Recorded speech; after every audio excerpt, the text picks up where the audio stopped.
me garde, jamais ne me laisse seul. Non, non, non. Non, jamais tout seul. Oh non, jamais tout seul. Jésus mon sauveur me garde. Je ne suis jamais tout seul. L'aube matinée ne lui qu'au beau jour. Jésus ma lumière m'éclaire toujours. Quand je perds de vue la sera Dieu à travers la nuit. Jésus me montre les cieux. Non, non, non, non, jamais tout seul. Oh non, jamais tout seul. Jésus mon sauveur me garde. Jamais ne me laisse seul. Non, non, non, non, jamais tout seul. Oh non, jamais tout seul. Jésus mon sauveur me garde. Je ne suis jamais tout seul. Les dangers accourent, subtils inconnus. De près il m'entoure, plus près est Jésus, qui dans le voyage me redit c'est moi. Ne crains rien, courage, je suis toujours avec toi. Non, non, non, non, jamais tout seul. Oh non, jamais tout seul. Jésus mon sauveur me garde. Jamais ne me laisse seul. Non, non, non, non, jamais tout seul. Oh non, jamais tout seul. Jésus mon sauveur me garde.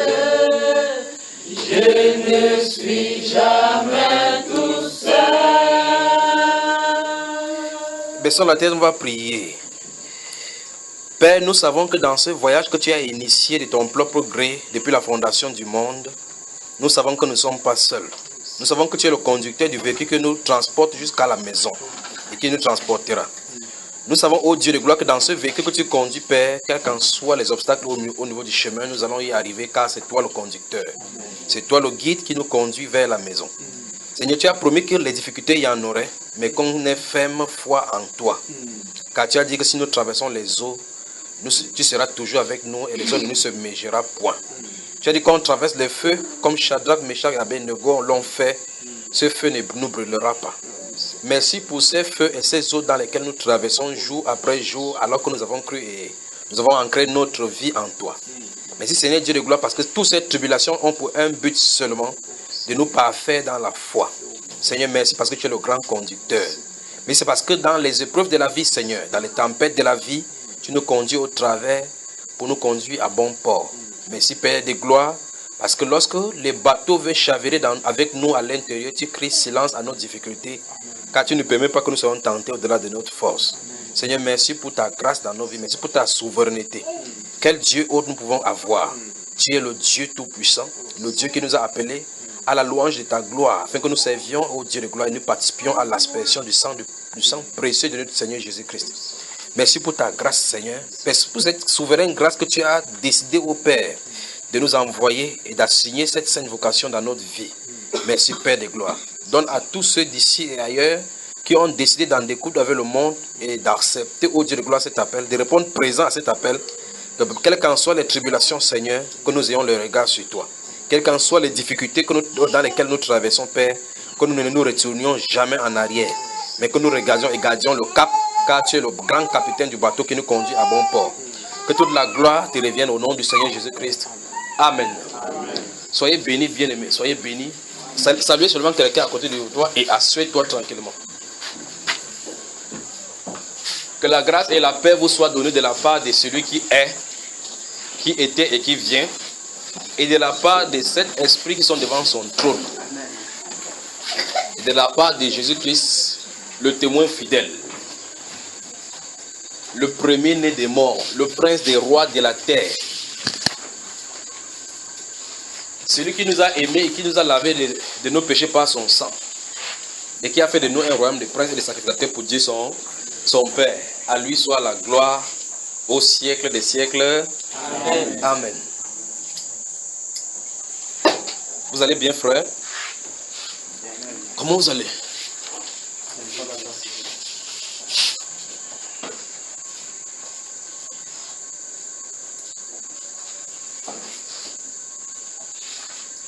Je vous aime.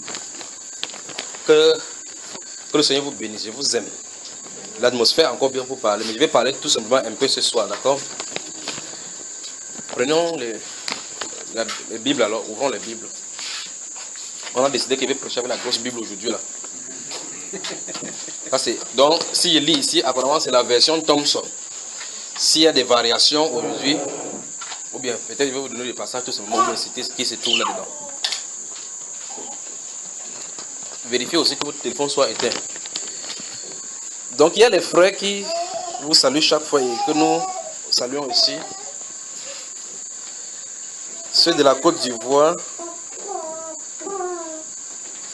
dont les sœurs de l'église dans le Koy, c'est ça? Dans le Pougon.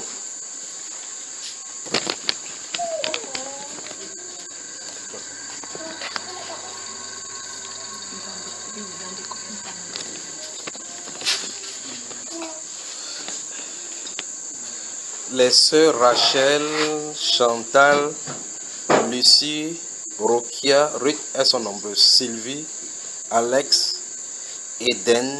Non, enfin non, ça c'est un frère ça, le frère Eden. Le frère Olivier Angoran, tout ça sont ceux de la Côte d'Ivoire.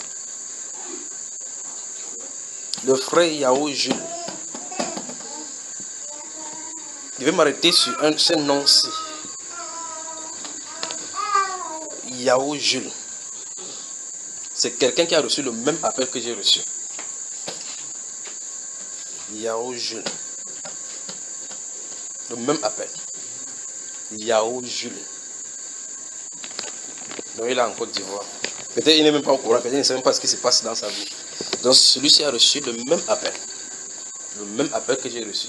Qu'est-ce qui va se passer en Côte d'Ivoire alors? Yahou Jules. Le couple Trambi.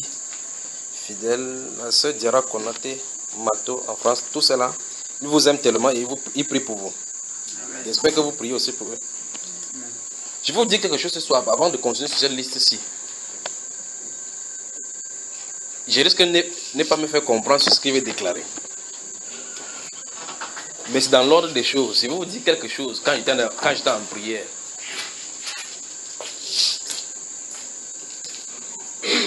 Je vais vous dire quelque chose. Gardez bien les oreilles pour bien suivre ce que je viens de dire. Vous vous souvenez, je vous ai dit ici un jour que j'ai un champ, j'étais en train de travailler avec le frère Achille, et subitement quelque chose est arrivé, il dit, je ne voudrais pas qu'il pleuve. Vous vous souvenez de cela? Jusqu'à ce que les herbes se sèchent. Il y a des choses terribles qui arrivent, vous ne savez pas pourquoi elles arrivent. Et le jour là, quand j'ai dit, quelqu'un a dit Amen, j'ai dit, vous dites Amen comme ça par réflexe. C'est ça, n'est-ce pas? J'ai dit, vous ne comprenez pas ce que ça veut dire. En réalité, moi-même, je disais comme ça, sans comprendre pourquoi il disait que vous ne comprenez pas ce que ça veut dire. Même moi, vraiment. Donc, je disais à la personne que vous dites Amen par réflexe. Vous vous souvenez de ça, n'est-ce pas? Que vous dites, c'était toi qui as dit Amen. Bon, tu avais dit Amen, pourquoi, frère? J'étais en accord avec toi. En accord. Que quoi? L'événement, c'est quoi? Alors, je vous pose la question. Dieu entre dans les moindres détails. Pourquoi je cultive le champ? J'ai dit, je ne voudrais pas que l'herbe se pousse. Parce que si tombe de la pluie, là, cette herbe-ci, parce que c'est l'herbe mauvaise, vous ne pouvez pas savoir ce qui arrive. Que cette herbe mauvaise-ci, ça va déranger la semence qui est là.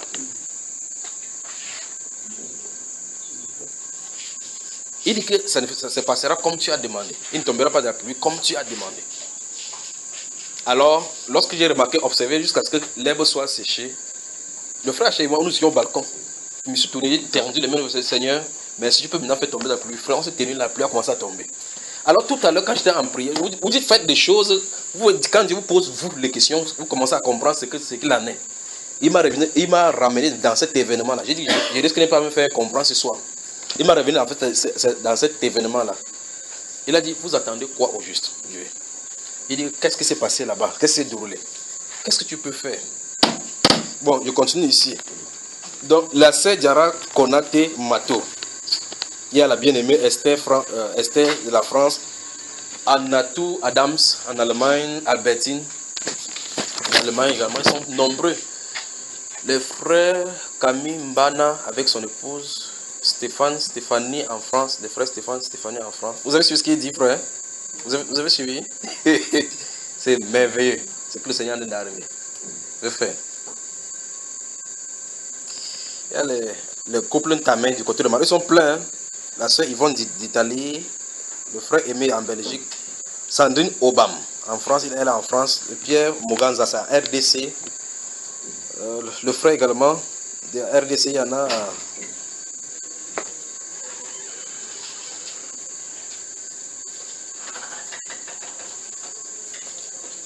On parlait des couples, hein. Donc on salue les couples.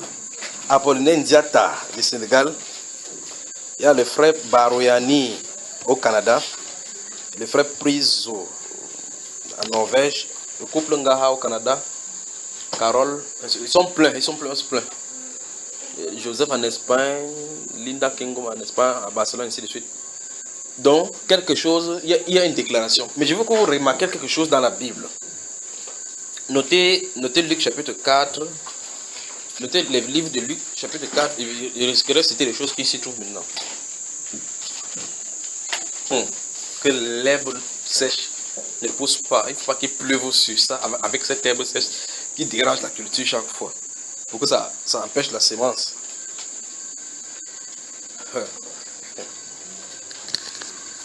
Pour que ça empêche la sémence.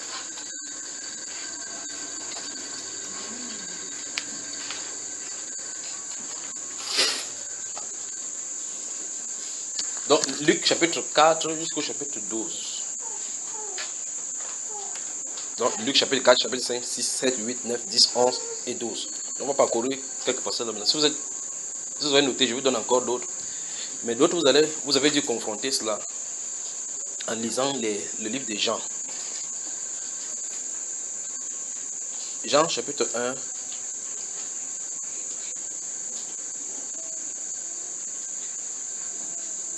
On va couper dans le verset 19 à 33. On va lire, je crois qu'on va commencer par là-bas. Verset 19 à 33. Puis, si le Seigneur permet, on va parcourir quelques textes dans les chapitres 13, 14, 15 et 16.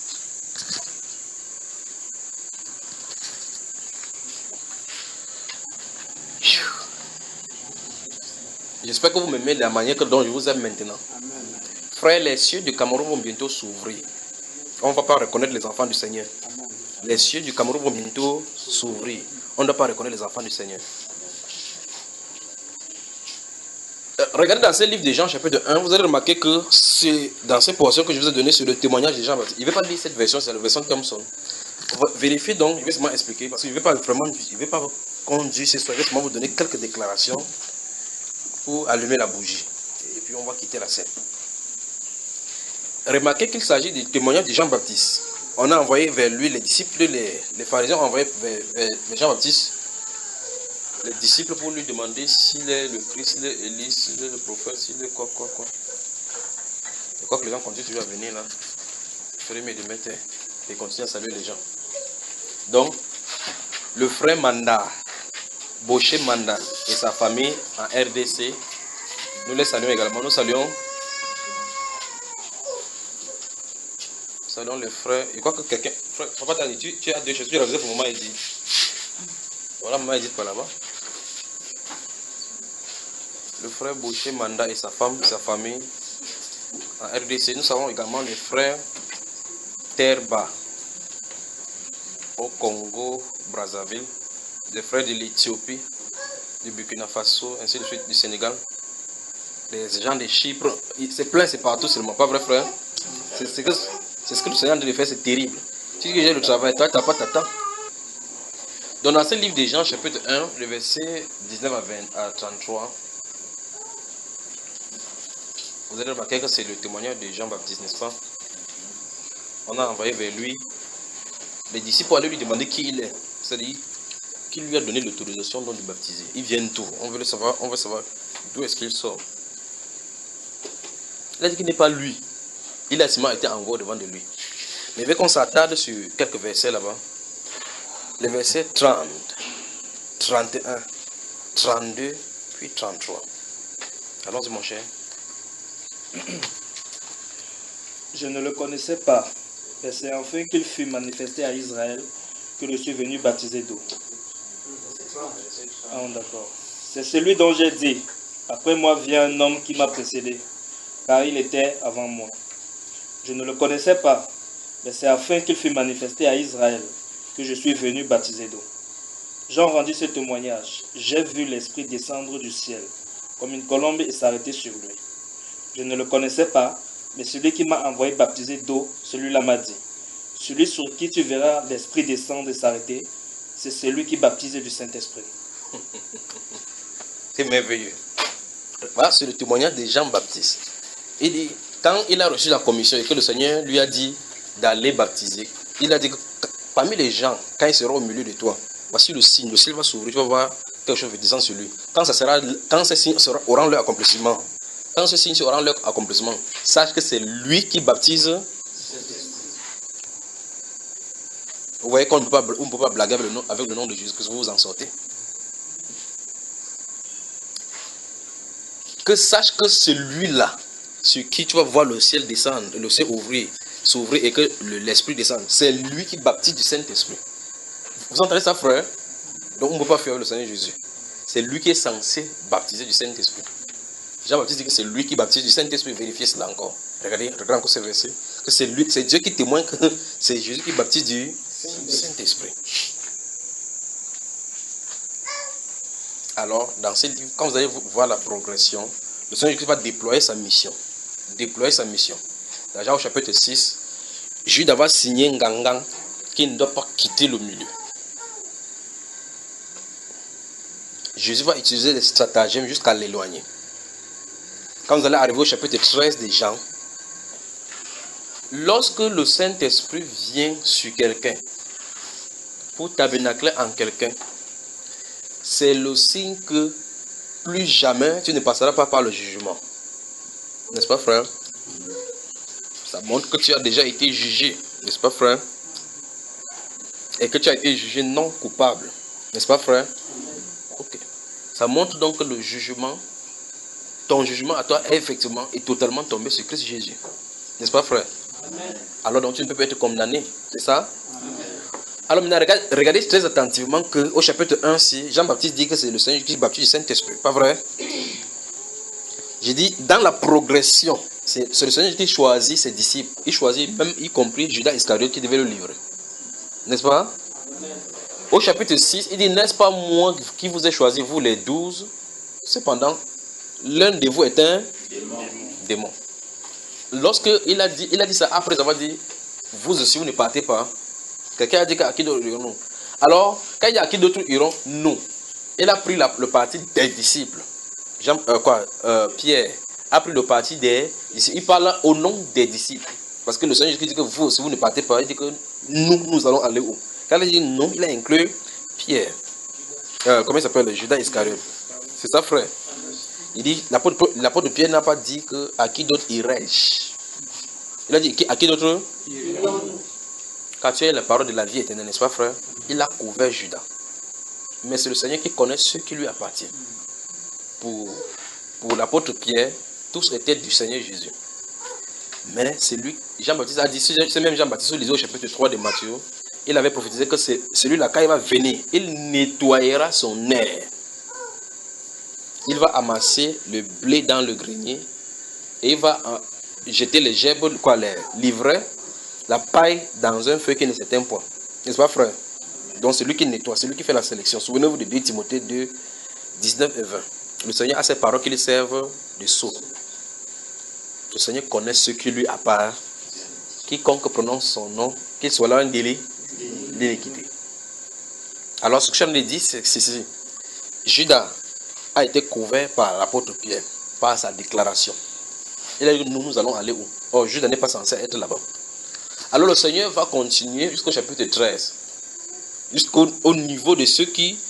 C'est comme si il voulait participer à la communion de la souffrance de Christ. Judas a été là aussi. Jusqu'à ce moment où il est arrivé, où le Saint-Esprit a poussé l'un à demander qui va le livrer. Le Seigneur qui a cherché des manières comment s'en débarrasser. Il a dit, je vous le dis, en vérité, l'un de vous me livrera. Il a dit ça clairement et brutalement comme ça. Quoi? L'un de nous, on garde le visage des gens comme ça. Vous savez, dans le beau film de Jésus, là, on met toujours Judas. Vous avez remarqué Judas à la peau noire. Comme si c'est les Noirs qui ont tué. C'est les Noirs qui ont tué Jésus, alors que c'est les Romains là. Alors, ça tombe sur le monsieur, on appelle Judas. Le Seigneur dit, ce que tu veux faire, fais-le. Vite, promptement. Il sort. Écoutez très attentivement. Lorsqu'il va sortir, c'est là, à partir de là, je vais vous conduire quelque part. Lorsque Judas sort, à partir de ce moment-là, les déclarations du Seigneur Jésus commencent c'est la déclaration pour le scellement. Il dit maintenant le Fils de l'homme sera glorifié. C'est ça, frère? Amen. Ah. Dès ce moment-là, le Seigneur va commencer à donner les promesses par rapport à ses disciples maintenant. Il va commencer à parler de l'amour. Dès que Judas sort, il commence à parler de l'amour. L'amour manifesté, qu'il a manifesté à la croix et dont nous serons censés manifester et qui va faire venir le Saint-Esprit sur la scène.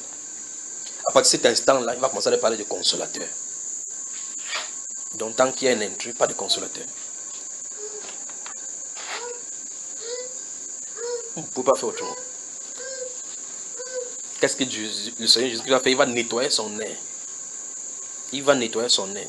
Donc dès ce moment, depuis le chapitre 13, donc, lorsque Judas sort du milieu, le Seigneur va commencer là à leur parler de... Lorsqu'il va finir avec l'amour, le verset 37, il va dire que ainsi tous reconnaissent que vous êtes de moi. Il va dire maintenant au chapitre 14, verset 1, il dit que croyez en Dieu et croyez en moi. Il y a plusieurs demeures dans la maison de mon Père. Si cela n'était pas, je ne vous aurais dit, je m'en vais vous préparer une place. Il ne pouvait pas dire ça tant que Judas est parmi.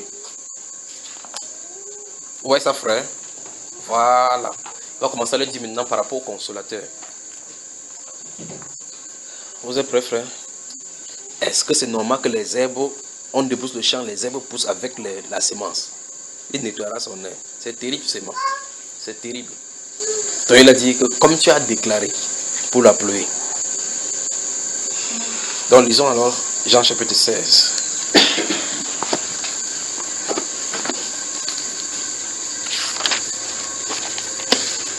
Je vais lire Jean chapitre 16. Nous allons lire Jean au chapitre 16 et puis vous allez demander les questions. Jean chapitre 16. Les cieux du Cameroun vont bientôt s'ouvrir. Préparez-vous. Les cieux du Cameroun vont bientôt s'ouvrir. Préparez-vous. Les cieux du Cameroun vont bientôt s'ouvrir. Préparez-vous. Préparez-vous. Chapitre 16 de Jean. Je suis dans la version Thomson. Thomson, donc il peut avoir des variantes. C'est le moment Véro qui a dit que l'Église avait ça aujourd'hui. Seulement la Bible d'ailleurs c'est 5 kilos. Seulement la Bible seule c'est 5 kilos. Donc il y a de quoi.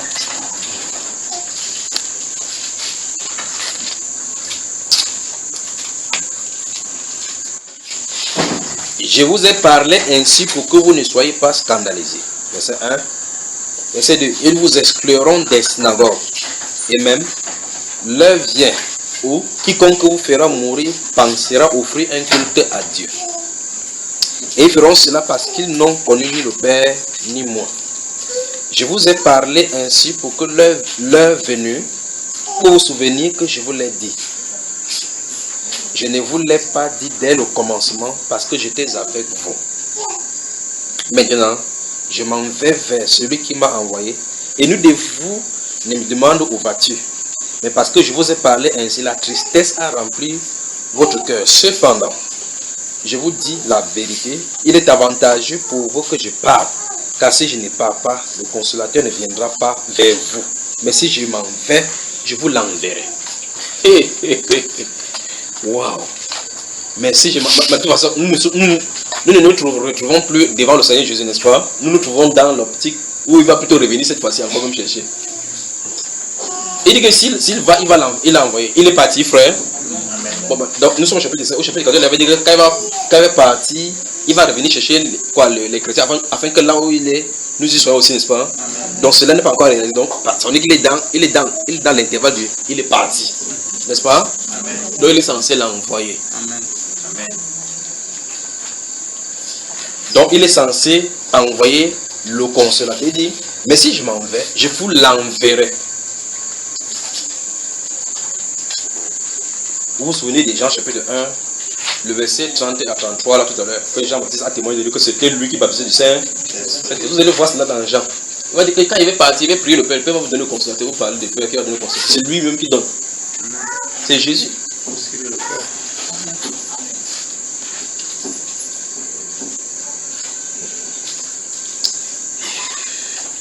Il dit, je vous ai parlé, verset 4, pour que l'heure venue, vous vous souveniez que je vous l'ai dit. Je ne vous l'ai pas dit dès le commencement parce que j'étais avec vous.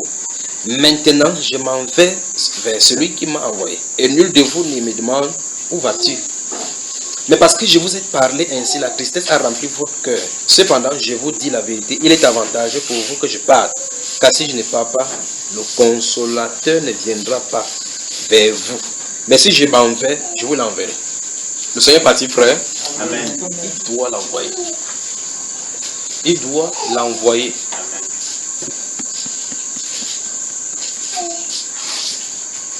Un de ces jours, vous n'allez plus reconnaître la figure de l'Église sur la terre.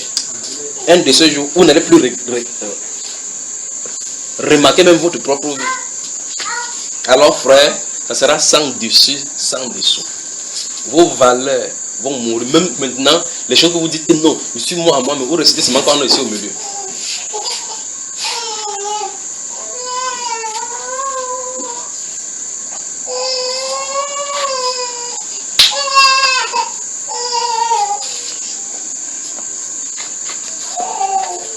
Vous restez là, vous dites, j'ai donné tout ce que j'ai, mon tout c'est au Seigneur Jésus. Ça c'est la bouche.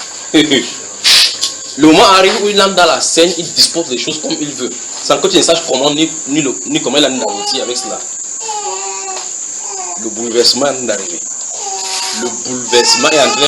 Verset 7. Cependant, je vous dis la vérité, il est avantageux pour vous. Vous ferez me suivre l'enfant. L'enfant pleure, vous sortez là maintenant. Si il a un enfant, vous sortez ensemble, vous allez au parking pleurer ensemble. Cependant, je vous dis la vérité, il est avantageux pour vous que je parle. Car si je ne parle pas, le consolateur ne viendra pas vers vous. Mais si je m'en vais, je vous l'enverrai. Le Seigneur Jésus est parti, frères et sœurs. Amen. Il est censé envoyer qui? Les permettez on de poser la question, franchement. Avant qu'on continue ici. Pour certains d'entre nous, ici, nous avons cru longtemps, pas vrai? Qu'est-ce que nous avons reçu donc? Je vous pose la question. Ça me pousse à... Je crains là-dedans. Qu'est-ce qu'on a dans ces cas? Qu'est-ce qu'on a reçu? Vous avez sur la question qui est posée. Le consolateur est-il venu vers vous, comme le Seigneur Jésus a dit? Ça, c'est une question que je pose. Si c'est non, pourquoi depuis? Vous avez vu ce que le Seigneur Jésus a suscité comme problème dans nos vies, n'est-ce pas? Donc il veut qu'on passe le temps dans la repentance, particulièrement par rapport au thème sur le péché sexuel dont on a parlé. Parce que c'est l'un des principaux obstacles par rapport à sa manifestation. Ce péché-là. Parce que quand il va venir, il n'y aura plus d'erreur. Il faut que tout soit nettoyé. Vous me comprenez, frère? Amen. Il a donné deux axes. il a donné 2 axes. Il a donné 2 axes dans ce péché-là. Ce qu'il faut faire pour remédier à la situation. Il faut enlever ce qu'il faut enlever. Et parler, confesser à quelqu'un que vous pensez être droit. C'est ce qu'il a dit. Je crois que ce jour-là, c'est cela qu'il te dit. Parlez-vous. Résolvez ces problèmes. Sinon, vous n'avancerez pas. Ce n'est pas possible. Puisque vous avez dit ces jours-là que je suis prêt à suivre ce qu'il a dit et à marcher. C'est ce que vous avez dit. Vous ne pouvez pas bouger. Frère, je peux regarder dans la ville. Je vois en plein carrefour des gens prosternés en train de crier sur Dieu. Le nom de Dieu. Bougez la tête comme vous bougez. Vous pouvez bouger comme ça. Mais si on est regardé dans la ville, dans les carrefours, des gens carrément prosternés dans le carrefour de ce pays. Que le Saint-Esprit les a saisis. Vous me regardez, pas vrai? Vous pouvez dire que ces courts garçons, qu'est-ce qu'il en a raconté? C'est devant nous. Des carrefours bloqués à cause du Saint-Esprit, de l'œuvre du Saint-Esprit qu'il a de faire. Donc le moment arrive où Dieu va restaurer son nom, le nom glorieux, le nom puissant. Amen. Le Seigneur Jésus-Christ de Nazareth. Amen.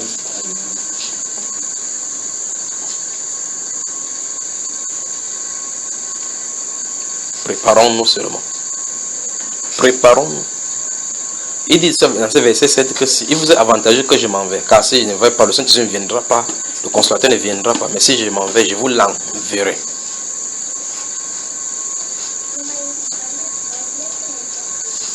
Vous êtes d'accord avec lui, frère? Ne soyez pas d'accord avec lui là, comment vous allez faire? Il a dit qu'il va l'envoyer. Il va l'envoyer. Ouvrez, gardez ce passage, ouvrez donc 2 Timothée chapitre 2, voir. 2 Timothée. Mais on va y revenir dans ces gens chapitre 16. Il dit que je ne dois pas durer. Je vais se donner quelques instructions. Dans ce qu'ils sont de dire, ils sont de produire quelque chose.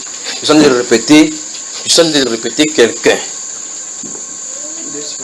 2 Timothée chapitre 2. Verset 20, qu'est-ce que ça dit? 2 Timothée chapitre 2, verset 20. Dans une grande maison, il n'y a pas seulement des vases d'or et d'argent, mais il y en a aussi de bois et de terre. Les uns sont des vases d'honneur et les autres sont d'un usage vil. Verset suivant. Si donc quelqu'un se conserve pur en s'abstenant de ces choses, il sera un vase d'honneur. Je veux que vous gardez ce verset, que ça ne vous quitte plus, jusqu'à ce que vous quittez la terre. C'est pas fini là, la phrase. Sanctifié, utile à son maître, oui. Propre à toute bonne œuvre. Souligné, propre à toute bonne œuvre. Mais là, commencez par dire, si quelqu'un s'abstient de toutes ces choses, il faut s'abstenir. C'est conservant lui-même pur. Dans ces cas, dans ces conditions-là, il sera. Pas vrai? Préparez-vous.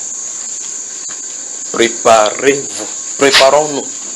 Ne laissez rien vous faire. Il n'y a pas quoi que ce soit sur la terre de plus glorieux que cela.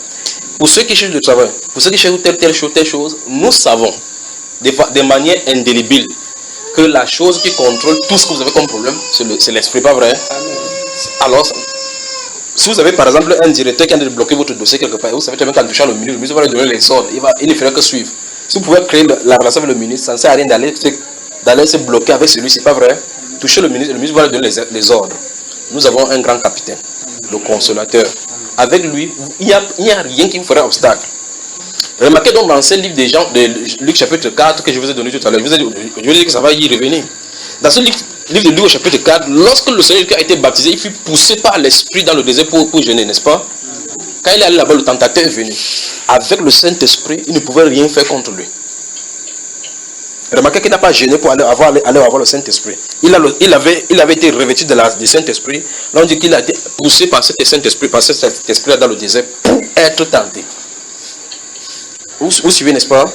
Alors, avec le Saint-Esprit, il n'y a plus rien qui peut vous battre. Rien. Avec le Saint-Esprit.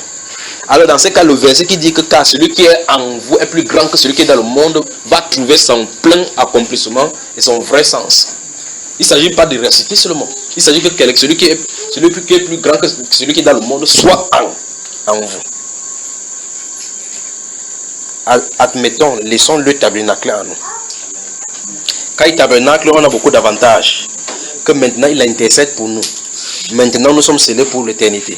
Maintenant, là, il contrôle tout notre être. Nous sommes emprisonnés de telle sorte que c'est lui qui nous garde, nous préserve de tout mal, de toute chute, de tout péché. Alors que quand il est à l'extérieur, nous luttons. Bagarrons même avec lui. Quand lui-même veut faire son œuvre, c'est nous qui nous le boxons souvent comme Jacob boxait Dieu. Alors qu'il vient comme ça pour faire une œuvre en nous. Laissons-le entrer. Laissons-le entrer. C'est la promesse. C'est la promesse. Si la promesse est là, vos voies détournées que vous faites là, vous ne pourrez plus faire. Parce que c'est la solution contre le péché. Le plus grave, c'est que vous avez cela, vous êtes vraiment mort à vous-même, enterré et ressuscité. Alors la question que je posais, c'est qu'est-ce qu'on a reçu ou bien avons-nous reçu? Ou est-ce que beaucoup d'entre nous dans le monde entier, nous sommes en route pour devenir vraiment chrétiens, pas vrai? Amen. Tu voulais parler tout à l'heure, frère? Oui, je voulais revenir sur cette question, mon frère, parce que tellement ça m'a tourmenté. La question était tout le monde. Quelle question, frère? Je me suis toujours posé cette question-là. Oui. À savoir, quel est l'esprit qui nous a souvent animés Oui. depuis que nous avons cru. Voilà. Tu avais cru avec moi, hein? Parce qu'en voyant tout le zèle qu'on déployait dans les bâtiments, Oui. bon, Mais tu étais capitaine, tu es l'évangéliste principal de tous les évangélistes de Bethel, non? Jusqu'à ce que c'est toi qui sortais avec la veste, avec les... C'est lui, vous savez, quand les témoins de Jéhovah sortent au carrefour, il reste dans le carrefour. Il y a un chef là qui donne les directives. Un frère à nous, frère à nous. Quand on parle de le frère à nous, c'est comprendre. Il reste au carrefour, il donne les directives. Que toi, tu vas au sud, tu vas au l'est, tu vas comme ça. C'est un frère. Ça, c'est courage, d'accord? Bon, mais avec le recul, toi, tu évangélisais quoi? c'est la question que je me pose. Non, c'est moi qui ai posé la question. Non, c'est une question que moi, je me suis posée. Il dit que c'est la question que... Je n'arrive pas à comprendre. C'est là où on se retrouve aujourd'hui. Vous écoutez la Bible, vous lisez la Bible aujourd'hui, vous dites, avec le passé, vous dites, mais qu'est-ce qu'il sortait à aller évangéliser aux gens? Vous devez admettre que, je crois que c'est ici qu'on a vu comment le Seigneur a dit qu'allez, mais il a dit attendez d'abord, non? Notez Acte chapitre 10 et Acte chapitre 4. Acte chapitre 10 et Acte chapitre 4, on va y revenir. Des choses dont nous sommes de parler sont contenues là-dedans. Acte chapitre 10 et Acte chapitre 4. Je vous aime, je vous le dis. Je vous les aime. Vous êtes le trophée du Seigneur Jésus.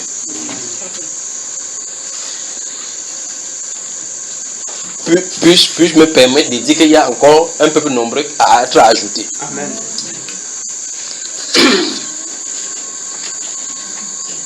Mais souvenez-vous, ne permettez pas qu'une semence mauvaise entre en vous au point de détruire l'œuvre de Dieu. Au point de vous tenir contre l'œuvre de Dieu. Ne faites pas cela. Ce serait une chose terrible. S'il y a n'importe quoi qui va en vous, qui ne va pas bien, rentrez dans la prière, dites au Seigneur que le Seigneur enlève cela. Qu'est-ce qui nous animait donc depuis? Donc ça pose le problème qui se trouve dans ce livre de Luc chapitre 10. Je vais vous dire de prendre Luc chapitre 4 jusqu'au chapitre 12, n'est-ce pas? Regardez dans Luc chapitre 10. Je crois que le frère Bonacroix que j'ai bu la bière.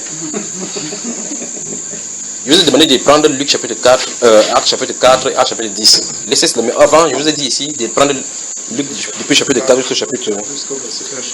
Ok, maintenant regardez au chapitre 10 de Luc, les deux premiers versets. Le chapitre 10. Regardez bien, voici là le vrai problème se pose.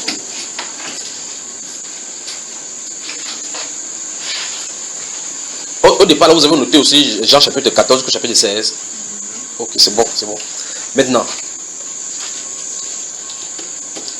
ouvrez ce Luc chapitre 10, puis ouvrez Jean chapitre 15. Et quand vous avez dans Luc là, quand vous avez de lire la Bible, les versions tombent sur là, ça me permet forcément, avec vous, je peux bien prêcher facilement. Vous y êtes? Donc, vous avez ouvert Luc chapitre 10.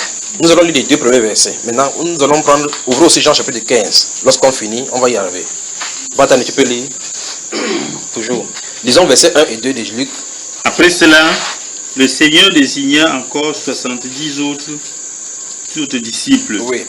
Et il les envoya 2 à 2 devant lui dans toutes les villes et dans tous les lieux où lui-même devait aller. Oui. Il leur dit, la moisson est grande, mais il y a peu d'ouvriers. Stoppons là-bas. Vous avez suivi ça, frère? Maintenant.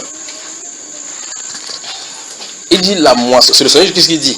Il dit la moisson est grande, mais il y a peu d'ouvriers.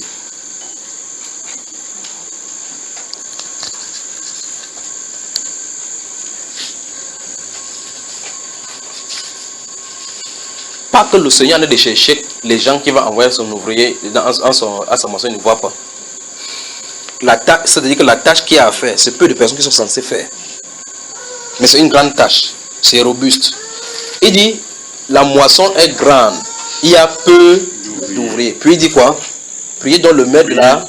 Priez donc le maître de la moisson d'envoyer des ouvriers dans sa moisson. Vous avez suivi ça, frère? Le vrai problème dans de l'église, le vrai, c'est tourne autour d'ici.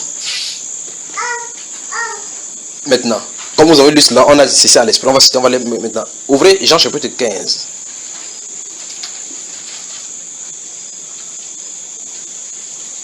Vous êtes avec moi maintenant?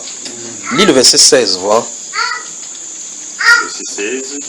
Ce n'est pas vous qui m'avez choisi, mais moi, je vous ai choisi et je vous ai établi afin que vous alliez et que vous portiez du fruit et que votre fruit demeure, afin que ce que vous demanderez au Père à mon nom, il vous le donne. Amen. Donc le vrai problème se trouve dans là. En milieu de l'église, donc se trouvent des gens qui ne sont pas envoyés de Dieu, qui ne sont pas connus de Dieu, et qui sont en train de faire l'œuvre de Dieu à la manière humaine, et ont mélangé les choses. C'est le vrai problème. C'est pour ça qu'il y a beaucoup de choses à faire. Il y a beaucoup de choses à faire. Dans le monde séculier, on dirait qu'il y a de l'amateurisme. C'est-à-dire que quand vous faites le travail et qu'il y a un professeur qui vient faire, on voit quelqu'un qui s'est invité lui-même là-dedans. Moi, je dis que c'est un amateur, c'est un aventurier. Mais chez Dieu, remarquez très bien, il dit que dans ce livre de Luc au chapitre 10, c'est lui qui a choisi, c'est lui qui a désigné 70 autres personnes. Il passe au milieu de la foule, il les désigne. Les évangiles disent qu'il a passé toute la nuit à prier. Depuis la nuit jusqu'au matin. Quand il est descendu, il a choisi 12 qu'il en a nommé quoi? Les apôtres. Il a passé toute une nuit pour prier. 12 heures de temps, priant toute la nuit pour venir désigner 12 personnes, parmi lesquelles son ennemi numéro 1. Il a dû prier. Si on regarde dans cette proportion-là, il a prié 1 heure pour chaque personne. Et pour Judas, il a prié que Judas, tue-moi bien, vends-moi bien, vends-moi bien. Alléluia. 1 heure pour chaque personne, pour chacune des 12. Il est descendu, ils étaient plusieurs là-bas. Il commence à suis-moi, suis-moi, suis-moi, suis-moi. Il les appelait 12. Il dit que vous êtes les apôtres. Donc c'est Jésus-Christ qui appelle. N'est-ce pas? Or maintenant, ça c'est l'appel physique pour désigner par rapport à la personne qui doit entrer dans sa fonction. N'est-ce pas mes frères? Or maintenant, quand vous lisez Jean chapitre 17, dans cette prière-là que le Seigneur a adressée, il dit qu'ils étaient à toi et tu me les as donnés. Donc quand il vient, il les regarde comme ça. Il dit, mais où est celui que Dieu m'a donné? Il dit, toi viens. Toi viens. Ce n'est pas un hasard, il ne fait pas comme ça que celui-ci, le frère Olivier, il a le muscle. Si on envoie évangéliser, si quelqu'un ne fait pas, il est boxé. Ce n'est pas comme ça. Il faut que les noms soient écrits comme étant membres de cette œuvre-là. Donc le vrai problème se trouve là-bas. Notez également Romains chapitre 10.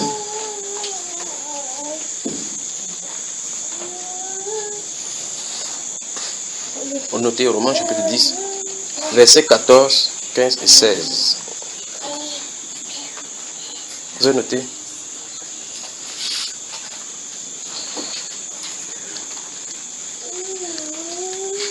Donc le principal problème au milieu de l'église, en dehors du péché, ce qui a créé cette trouble dans laquelle nous nous retrouvons, cette confusion dans laquelle nous nous retrouvons, c'est ces choses-ci.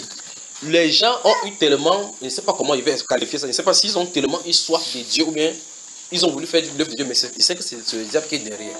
Parce que la confusion vient de lui. Vous suivez?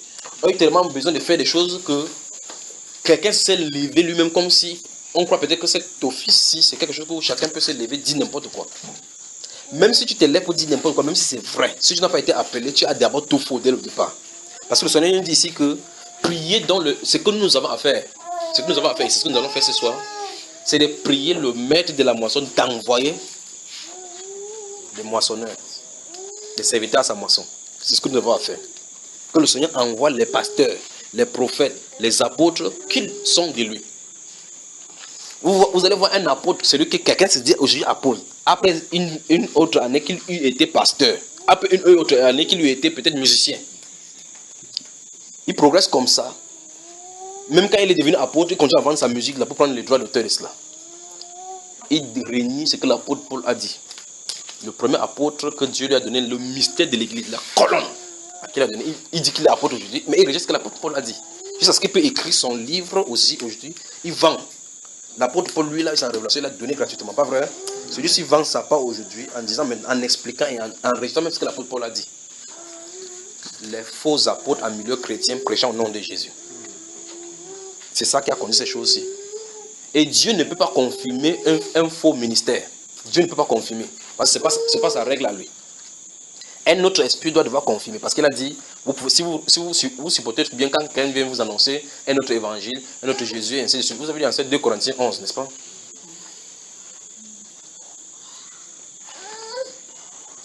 Le Seigneur va nettoyer son air. Vous voyez quelqu'un qui se lève et dit, je suis prophète. Ils ne savent même pas ce que ça veut dire un prophète. Comment tu es prophète? Il rêvait. Prends sa Bible, il écrit prophète des nations sur ça. Prophète des nations. Fraude celui. Ils vont voir d'autres personnes qui ont déjà vous appelez l'autorisation. Il crée sa plaque là, il met la dénomination, il met d'abord le nom là où il y a la plaque. Il vient de créer sa part en 2000. Celui qui a eu sa l'autorisation a eu en 1971. Arrêté ministériel. Il dit cathédrale de la foi. CBC, Christian Cameroun Baptist Core Church. Autorisation quand le président Aïdjo était là. Après, maintenant, on écrit cathédrale de la foi. Et on s'appelle apôtre du Seigneur Jésus. C'est fort, pas vrai, frère? Ça vous choque, c'est votre problème. C'est des mendiants spirituels. C'est ainsi par le Seigneur. Dieu va les balayer. Vous saurez véritablement. Laissez que, on dit que le nom de Jésus, attendez seulement. Ce nom-là va être restauré.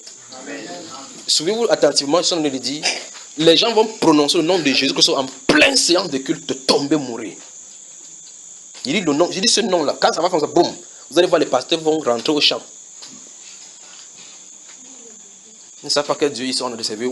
Il est assis sur son trône, on parle n'importe comment. Les gens sont fatigués de faire qu'on mélange le nom de Dieu par-ci. On suit par-ci, miracle par-ci, alors que ce sont les produits chimiques, les produits démoniaques qui sont utilisés pour envoûter les gens. Ça va cesser. Ça va cesser. Quand on va inviter un pasteur qui vient enseigner à l'école de théologie, il va dire que mon ami, je ne suis pas sur ça.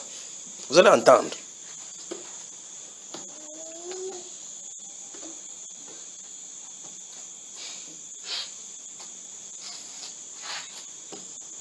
Pendant que vous serez chez vous, priez pour vos bien-aimés, priez. Il y a des accidents qui sont programmés terribles, ces moments-ci qui sont devant nous là. Priez pour vos bien-aimés, priez pour les vôtres. Priez que Dieu les préserve. Les accidents, ce sera terrible. Donc, lorsque les gens vont prendre le nom du Seigneur Jésus-Christ en vain, ils vont voir ce que ça veut dire. Le nom du Seigneur Jésus. Quand je dis chaque fois, j'essaie de dire, si vous dites que le Seigneur prenne son église, ça suppose que les choses qui sont passées dans la première église vont se passer. Vous ne comprenez pas ce que j'en ai dit. C'était au point où si quelqu'un venait mentir, il tombait mourir. C'est ça, frère? Attendez-vous-en. Attendez-vous. Alors la question maintenant, c'est les apôtres poussent avec champignons. Les prophètes, il dit priez contre les accidents. Les apôtres poussent avec champignons. Les prophètes poussent aujourd'hui. Quelqu'un, vous voyez, n'importe qui n'est prophète. Vous le voyez croiser les pieds là-bas, bien pimpant. Il dit prophète quoi? Voici les prophéties. Je parle à quelqu'un ce soir. Vous ne m'avez pas compris. Ton nombre de Amen va devenir. Voilà les prophéties qui disent que soirée prophétique. Voilà donc le prophète de l'église. Et on a pris ça en train quotidien. C'est ce qu'on a vu que c'est ça qu'il faut faire. C'est parce que la Bible appelle pas prophète. Ça n'a rien à voir. On devait craindre ce ministère-là. Cet office-là, on n'y entre pas n'importe comment. Mais c'est l'onction de l'époque, l'onction des faux prophètes. Que je suis en train de parler à quelqu'un ce soir, je ne sais pas quel est ton problème. Tu es là ce soir. Après, on dit maintenant, comment à lancer. Pourquoi le frère rit là-bas? Tu es allé au frère Arnaud. Frère Arnaud, c'est quoi? Comment, frère? J'aimerais bien passer le temps là-dedans pour parler du ministère prophète. Il y a deux dont je vais vous parler véritablement. Le ministère des apôtres et des prophètes. C'est pour ça que vous voyez effectivement que, avec toutes ces choses qui sont arrivées, beaucoup de personnes ont dit qu'il n'y a plus de vrais apôtres aujourd'hui, il n'y a plus de prophètes aujourd'hui. Remarquez bien ce que le Seigneur dit. Il dit que la moisson est grande, il y a peu d'ouvriers. Et dans l'église, le Saint-Esprit a dit qu'il n'y ait pas un grand nombre d'enseignants. On se pose donc la question, comment il y aura donc, avec tous les chrétiens, comment les enseignants seront là? Pour que on croyait effectivement qu'il faut qu'il y ait davantage d'enseignants pour enseigner bien les chrétiens. Non. 2 pour Dieu suffisent pour enseigner toute l'Afrique. 2. Parce qu'il ne vient pas pour tout le monde, il vient pour ses brebis. C'est ça le vrai problème. Quand on cherche des congrégations de 1000 membres, 10 000 membres, on aura des problèmes. On va former des pasteurs en série. Chaque année, on dit c'est pour la gloire de Dieu. Chaque année, il y a 400 pasteurs qui sortent dans une assemblée. Un institut où on forme les gens. Vous devez avoir des chaînes de plus, je vous le dis. On dit qu'il ne faut pas y ait un grand nombre d'enseignants. Chaque année, les gens sont avec le diplôme de formation. Vous les voyez assis comme ça, comme des marabouts. 400 prophètes, 406. Il y a même l'école de prophètes, l'école de Samuel aujourd'hui. On enseigne aux gens comment déclarer les oracles de Dieu. Je suis venu déclarer l'oracle sur quelqu'un. Si tu ne dis pas Amen, ça veut dire que tu ne crois pas à cela. Porte-parole du Seigneur. Il déclare ainsi, dit le Seigneur. Ça ne dépend pas de toi, ça va s'accomplir. Vous voyez ça? On remue la foule, on remue la foule. Parce qu'on connaît les problèmes que vous avez. Que je sais que quelqu'un passe par le travail ici, mais Dieu m'a envoyé pour te dire ce soir que tes impossibilités vont devenir possibles ce soir. Tu dis Amen. Maman, elle a tombé au sol comme ça, dit que oh, c'est à moi qu'on s'adresse comme ça. On connaît tous vos problèmes. Il y a des quoi, vous pouvez challenger ces gens-là. Les challenger. Tu dis que tu ne parles pas sur la parole de Dieu, vous allez voir la confusion, va quitter rapidement la foule. Et pensez que non, on ne parle pas loin de Dieu, loin de Dieu. C'est quel Dieu dont vous parlez? Le Dieu de la Bible qui est saint. Et beaucoup d'entre elles vivent dans l'adultère, vous savez. D'autres ont divorcé. Les femmes quittent de la France, venez me voir. Que non, celle Camerounais là qui a le grand ministère partout en Europe là. J'ai envoyé mon ami là-bas, il est tombé fou amoureux. Il dit, mais il est marié. Il dit, oui, il est fou amoureux. Mais c'est le vent qui fait le nuit de prière de délivrance. Action prophétique. Les photos partout avec les rampes Rolex, ils montrent, il est frais. Et les gens y vont. Mais Dieu va les livrer en spectacle. Dieu va les livrer en spectacle. Donc si quelqu'un n'est pas appelé, quitte rapidement. Sur le moment de nettoyage d'arriver, Dieu va balayer. Les cieux de Cameroun vont bientôt s'ouvrir. La danse des faux prophètes va se transformer en cri de pleurs. En Côte d'Ivoire, c'est grave. En Afrique de l'Ouest, c'est grave. C'est vrai que l'Afrique de l'Ouest est devenue comme la chambre haute pour incuber les faux prophètes et les reproduire en série. Vous voyez quelqu'un qui est au Cameroun, qui est en Afrique du Sud, ou vous appelez en RDC, quand il y a la famine, ils vont un peu vers l'Afrique de l'Ouest. Quand ils rentrent, ils ouvrent le grand ministère, ça va pompant, les gens viennent. Et donc la référence maintenant est devenue maintenant que Dieu l'a béni lorsque les gens viennent nombreux. C'est ça la référence d'après la Bible, frère? Non. Il a dit, vous les reconnaîtrez à leurs fruits. D'autres personnes disent que je m'en fous des fruits. Moi, pour moi, c'est que j'ai mon fruit que je veux. Si j'ai ma solution, qu'il a partagé avec le démon, c'est son problème. Souvenez-vous, posez-vous la question. Oui, qui t'a donné ce que tu as obtenu comme miracle? Et qu'est-ce qu'il attend de toi en retour? Vous devez vous poser cette question-là. Souvenez-vous, Acte chapitre 16, la Bible déclare que cette femme-là, en devinant, procurait un gangrène pour se mettre. Et en retour, ils avaient quoi? L'esprit qui leur donnait de cet oracle-là. Avait quoi comme gain? Les âmes. Les âmes. Veillez sur vous-même. Donc le Seigneur Jésus dit dans Jean chapitre 15, verset 16, il s'est dit, ce n'est pas vous qui m'avez choisi, c'est moi qui vous ai choisi. Donc ce n'est pas quelqu'un qui se dit, je suis pasteur, je suis prophète, je suis ceci. Souvenez-vous d'Éphésiens, notez cela, Éphésiens chapitre 4, verset 8 à 16.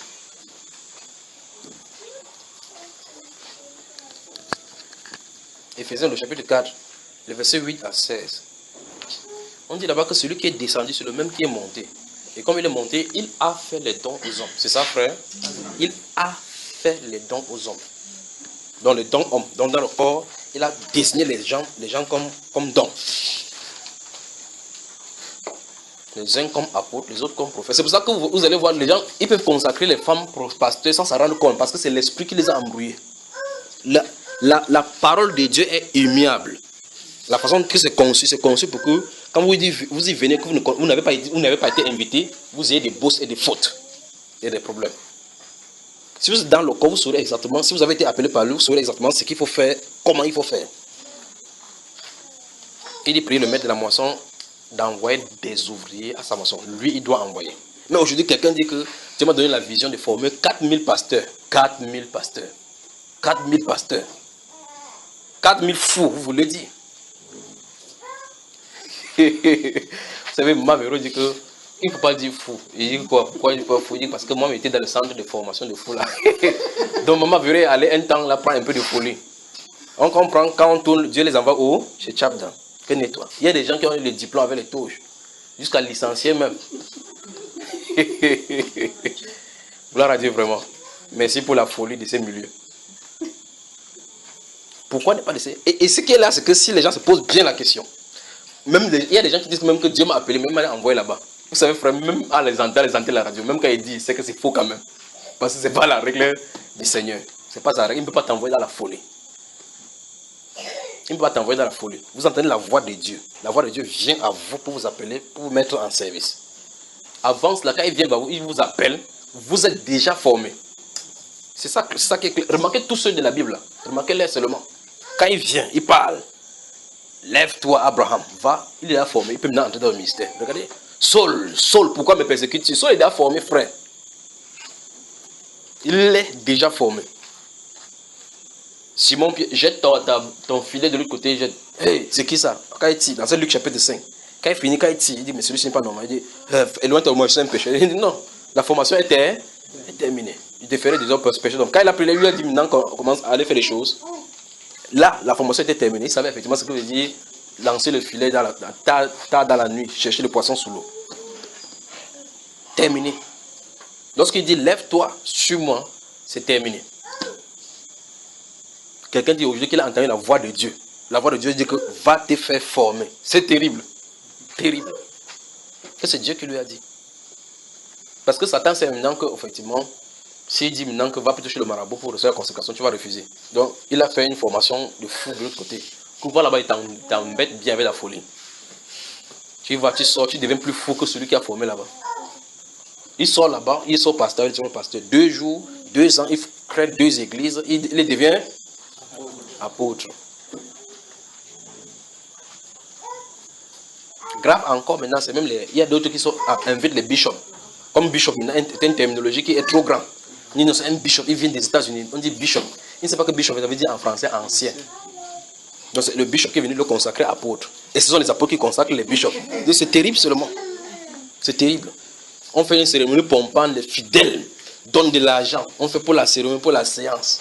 Le bishop, parce qu'il sort des États-Unis, il vient maintenant dire qu'avec le travail qu'on fait, on a reconnu ta valeur. On te met maintenant apôtre. On dit c'est qui? C'est bishop un tel des États-Unis qui l'a consacré apôtre. Vous voyez, tout le monde à l'envers, pas vrai, frère? C'est terrible. Et voyez votre Bible, vous ne verrez pas de telles choses. Comment quelqu'un va consacrer un autre apôtre?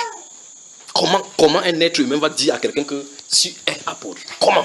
Je veux que vous me dites ça d'après les Écritures. Comment un être humain va mettre la main sur quelqu'un que désormais tu es apôtre?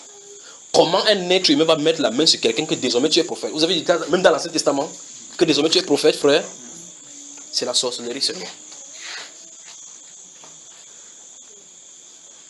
Que Élie est venu donner son manteau. On commence à prendre des choses qui sont dans la Bible, mais on dit ce que ça ne dit pas. Que Élie est venu donner son manteau à Élisée. Donc c'est son manteau qui a fait que Élisée est devenu prophète. Il faut la délivrance. Josué lavait les mains de Moïse. Donc c'est parce que comme il avait la main, quand il a imposé la main sur lui, qu'il a fait que Josué devienne prophète. L'imposition de main ne change pas que quelqu'un devienne prophète. L'imposition de main ne fait pas que tu sois prophète. Tu l'es prophète, tu es né ainsi. Comment quelqu'un va devenir... Je mets la main sur toi comme ça là. Tu es l'apôtre du Seigneur. Moi j'ai choisi l'apôtre du Seigneur. Lisons encore Jean chapitre 15 verset 16. Allons-y encore.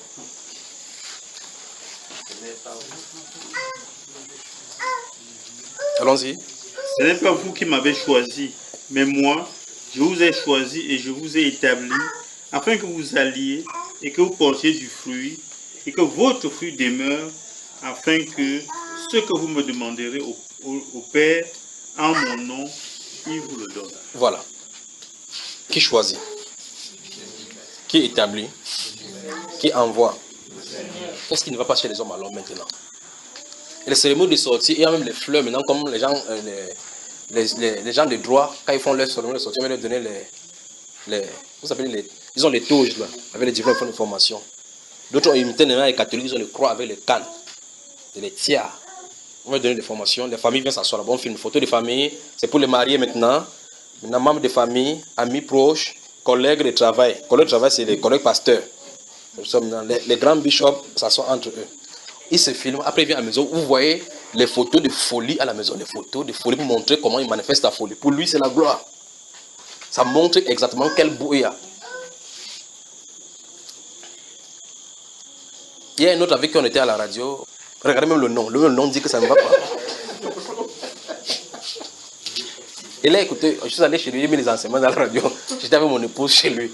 Les photos étaient au musée. J'ai dit, mais si c'est catholique, c'est quoi? C'est là où on m'a dit que c'est la Sainte Église. Que la Sainte Église est exactement comme les catholiques. J'ai vu, vous voyez les photos du pape et des cardinaux Toumi, c'est exactement comme ça. C'est catholique. Donc les photos du pape, vous avez les choses qu'ils portent là, avec les trucs blancs, là, avec les croix au-dessus, c'est comme ça qu'il avait au mur. Il s'est mis à la radio pour discuter avec moi. Il lui a donné les enseignements, il dit que c'est la bombe que tu en prends comme ça, il dit que évangéliste. Il dit que c'est il y a cela quelques mois que je suis vraiment devenu chrétien. Mais la photo qui est au mur, c'est depuis la consécration. Vous posez la question, celui-ci, on lui a donné le diplôme. On a posé là. On lui a donné le diplôme de fin de formation. Il dit que je suis sorti de la Sainte Église. Parce qu'il n'a pas encore cru. Il n'a pas encore cru. Qui lui a donné les attributs là? Des folies. Il a acheté. Il a acheté. Alors franchement, on peut négocier les postes de responsabilité sur la terre et s'en sortir. Chez Dieu, il n'y a pas de poste à pouvoir. Les places sont désignées dès avant la fondation du monde. Quelle qu'en soit ta perspicacité, quelle qu'en soit ta formation prompte, quelle qu'en soit ta formation diplômée, nanti de connaissances, connaissant les rimes en grec, en hébreu, en araméen, ça ne fait absolument rien pour Dieu. Ça ne secoue même pas Satan, parce qu'il connaît qu'il enseigne ça mieux. Quelqu'un n'est pas appelé, il faut qu'il quitte. Ce sont ces choses qui en train d'embrouiller. Et je le dis, il parle ici parce que quand c'est qu'il y a des voyages, quand le ciel vont s'ouvrir là-bas, Dieu va mettre les faux prophètes, faux apôtres et autres là-bas, il va les dénuder. Il prêche le nom de Jésus, non? Jésus a dit quelque part que quelqu'un va venir prêcher le nom de Satan. Il a dit qu'ils viendront sous mon nom. Donc c'est Satan sous couvert qui? Jésus. Vous avez vu un jour ministère de guérison satanique? Même les marabouts, quand ils partent en formation théologique, ils ne peuvent pas chercher les révélations de Satan dedans. Ils cherchent les révélations de Jésus, que le sang de Jésus guérit, mais à l'intérieur, c'est le pouvoir magique qu'ils sont en train d'utiliser. Parce que le nom de Jésus, il a dit que lorsqu'il serait élevé, il attirerait tous les hommes vers lui. Tous veulent venir vers Jésus. Mais ça ne se passe pas comme ça, c'est lui qui doit appeler. Vous voyez, il dit que j'attirerai tous les hommes vers moi, quand je serai élevé. Vous voyez, il attirerait tous les hommes. Donc les marques, son nom serait les marques déposées. Marques déposées. Mais au milieu de cela, se trouvent les enfants que lui, il a connus d'avance. Donc le Saint-Esprit, le Consolateur, est sur le point de faire une œuvre inouïe. Les cieux vont s'ouvrir. Alors il dit dans Jean chapitre 16, le verset 7, il dit qu'il vous est avantageux que je m'en vais. Car si je ne m'en vais pas, le Consolateur ne viendrait pas. Mais si je m'en vais, je vous l'enverrai. Le Consolateur est censé venir. Il dit l'Esprit de vérité que le monde ne peut recevoir. Mais vous allez le recevoir, n'est-ce pas? Donc frère, il faut que si quelqu'un se trouve à un poste, qui reconnaît que c'est un homme qui l'a mis. Ne vous attendez pas que quelqu'un vienne dire que Dieu m'a dit que tu es prophète. Oubliez ça. Oubliez ça. Si Dieu t'appelle prophète, parce qu'on dit porte parole du Seigneur. Pourquoi tu portes la parole du Seigneur pour aller dire? Il faut qu'il t'ait parlé. C'est Dieu qui t'envoie, non? Il dit que Dieu va dire à telle personne que tu es mon prophète. Il lui a dit, hey, je suis prophète de Dieu. Il dit, c'est qui? C'est un tel homme qui a dit, tu ne peux pas t'en sortir devant Dieu avec ça. Parce que le modèle de l'écriture est mis là-bas. Le modèle est déjà mis ici. Si quelqu'un vient te tromper, il faut faire attention. Le modèle de l'écriture est mis ici. On ne doit pas venir t'informer que tu es prophète. Parce que prophète, ça veut dire porte-parole du Seigneur. Si tu es porte-parole du Seigneur, ça veut dire que tu portes sa parole, tu entends sa voix et parles de sa part. Quand Agabus est venu vers l'apôtre Paul, il n'a pas dit que ainsi par le conseil de Jérusalem. Non. Il a ainsi dit l'esprit. Vous suivez, frère?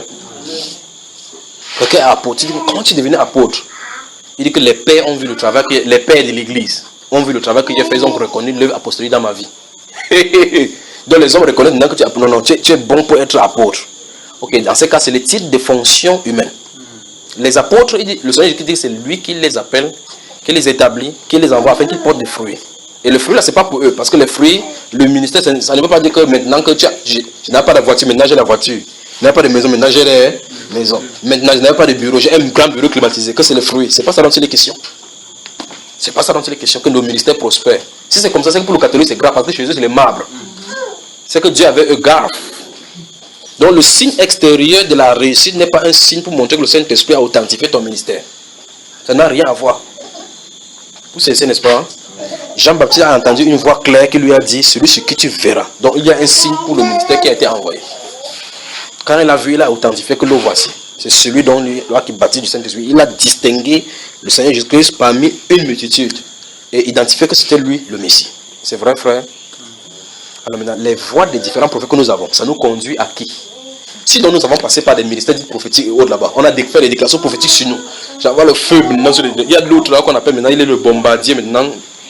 Le caterpillar pour bombarder les problèmes, les difficultés. Suivez-le à la radio. Souvent quand il vient, je suis dans la Zamotel, je dis, mets la radio, tu écoutes tes frères. Il dit, hein, il dit oui, mets la radio. Et mais tu entends. Je suis venu dire à quelqu'un ce soir, je suis venu faire éclater les problèmes de quelqu'un. Donc il part, ton problème s'éclate.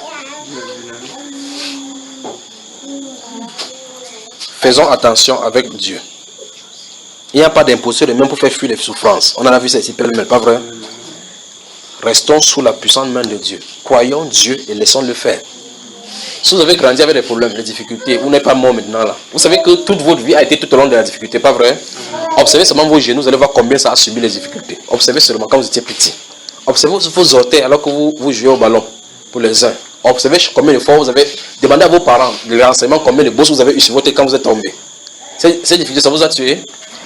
Quand ça a frappé ta noix de coco là-bas, ça a fait pom. C'était mou. La bosse est sortie, non? Ça a formé que ça soit dur. Donc faisons attention. Faisons attention pour ne pas faire dire à la parole de Dieu ce que la parole de Dieu ne dit pas. Il y a une promesse. Il y a la promesse que le Seigneur Jésus envoie son esprit. Si ce n'est pas le cas, il faut quitter la voie. Vous me suivez?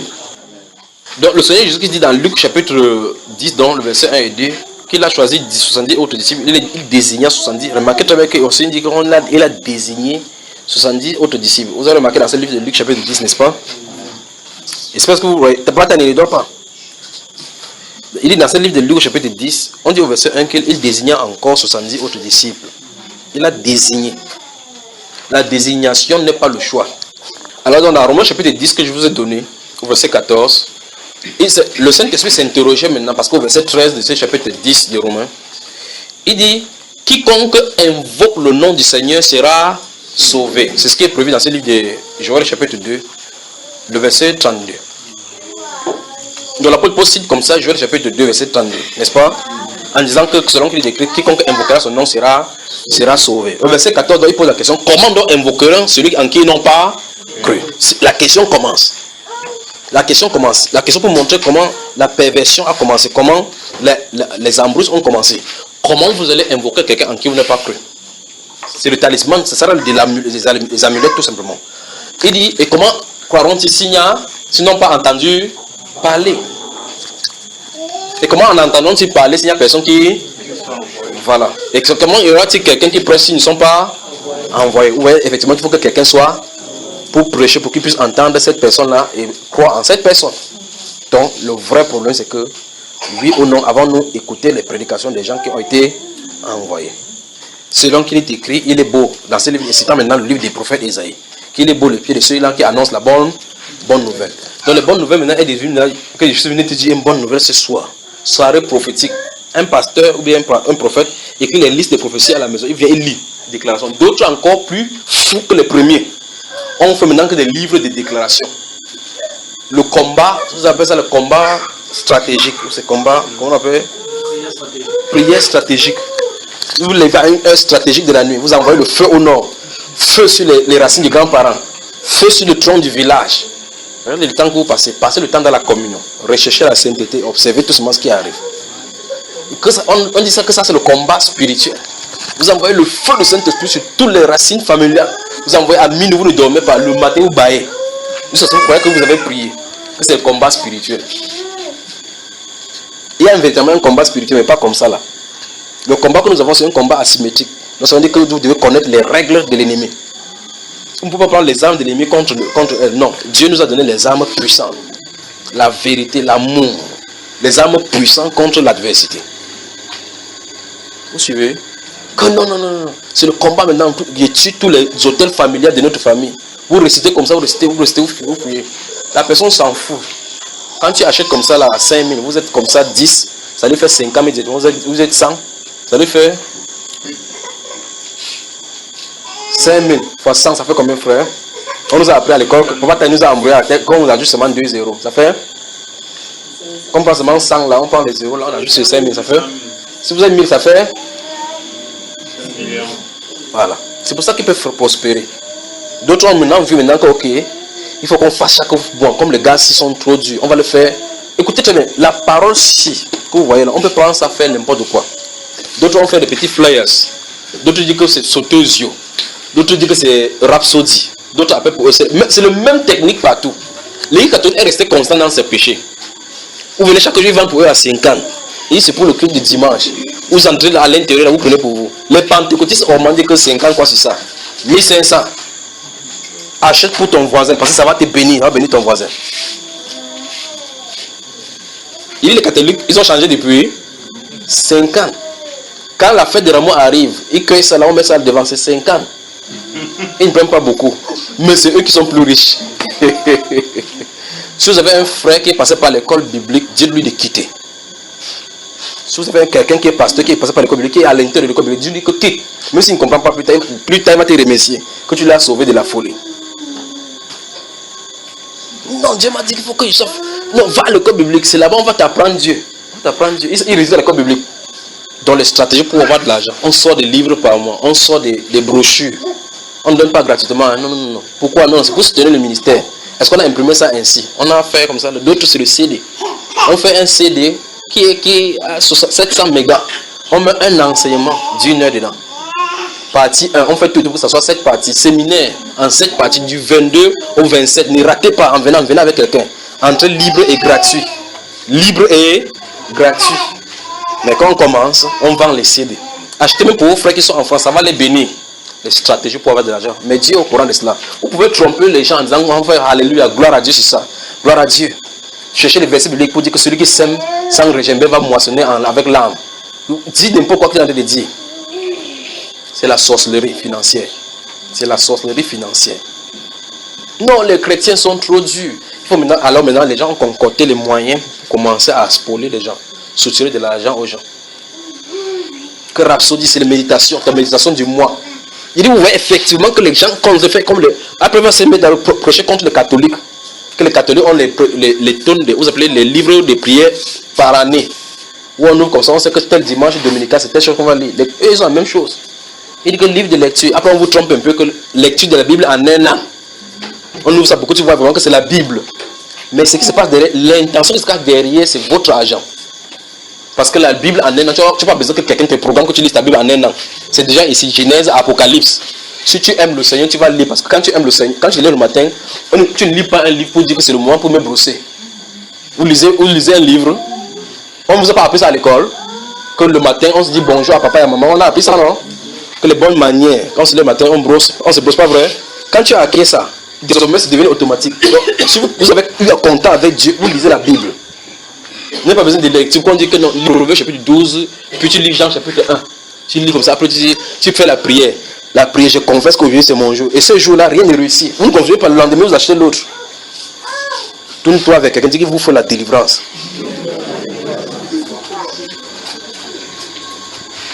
Donc, l'embrouille est entré en milieu chrétien comme ça. On est la mère, le Seigneur a fait la promesse. Il enverra le consolateur. Amen. Avant que le consolateur ne vienne, on a vraiment cultivé nos dos. Voici le moment saut ici. Il a fait les offrandes ici jusqu'à ce qu'un jour il est tombé venu. Pas tombé venu à cause des offrandes.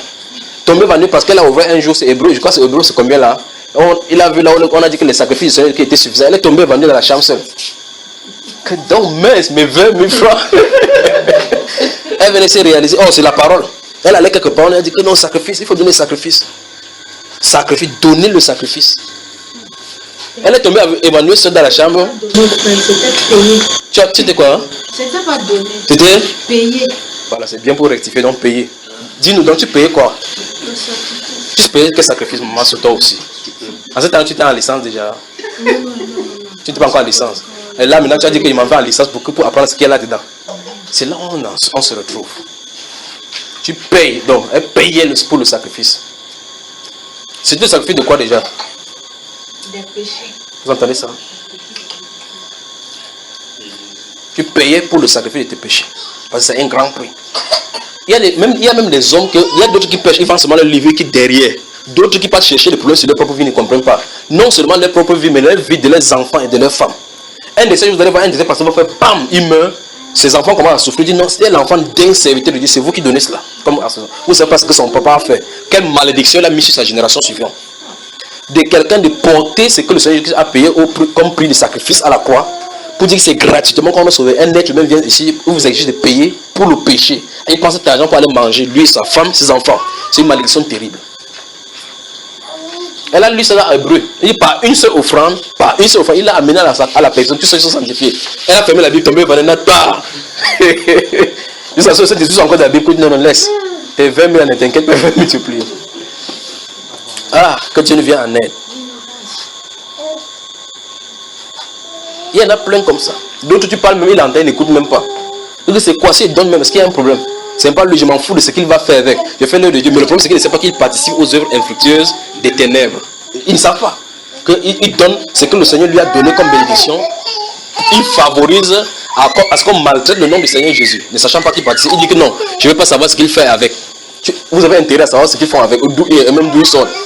Vous suivez ça? Vous devez examiner maintenant d'où ils sortent. Je vais vous dire ce qui vient d'arriver maintenant. Quelqu'un m'a regardé maintenant sur le visage d'une personne qui se trouve dans l'école théologique. Ça, c'est Bamenda qui m'a frappé. Il dit quelqu'un m'a regardé maintenant. C'est un visage qui est sorti de Bamenda. Mais regardez comme ça. On est assis là, mais chacun ne regarde pas chacun de la même façon. Un visage est sorti, mais regardez comme si tu parles comme ça de moi. C'est de mon frère que tu. C'est full gospel ça. C'est Bamenda ça. Quelqu'un m'a regardé comme ça, c'est le visage qui est sorti. Et même fois peur que ce soit n'importe qui parlerait. C'est pour ça que j'ai pris seulement que Dieu me donne la grâce qu'on m'invite dans une conférence de pasteur où je dois parler. Ces jours-là, soit la conférence va se gâter avec nous ou bien on va me mélanger là-bas. Franchement, je veux que vous me dites aussi, vous, c'est moi qui suis le problème. Parce que c'est peut-être moi qui ai le problème. L'école théologique sort d'où? Parce qu'on a commencé à venir maintenant qu'il faut étudier les choses de Dieu. Je ne peux pas comprendre ceci. Non, ce sont des stratégies que Dieu utilise. Donc Dieu cherche des stratégies. Hein, mes frères? Donc le Seigneur dit, priez dans le maître de la moisson d'envoyer les ouvriers à sa moisson. Tout ce que nous avons à faire, c'est que le Seigneur nous envoie les moissonneurs. Pas vrai? Il faut qu'il envoie. S'il n'envoie pas, tout ce qu'ils sont en train de faire là, ce sont les ouvriers d'iniquité. Alors il va leur dire que je ne vous ai jamais connu. Parce que si le Seigneur t'envoie, ça suppose qu'il a déjà une place pour toi. N'a-t-il pas dit dans ce livre d'Éphésiens chapitre 4 là, nous avons donné chapitre 4 verset 8 à 16, vous avez lu, vous avez noté là. Il a dit celui qui est monté, celui qui est aussi descendu dans les régions inférieures de la terre afin de remplir tout. Pas vrai? Et celui qui est monté, il a fait des dons aux hommes. Il a fait les uns comme apôtres, les autres comme prophètes. Il a fait, pas qu'il va faire. Il a fait, il a. On dit que le jour où il est monté là, il a fait, il a donné le don. Il a donné.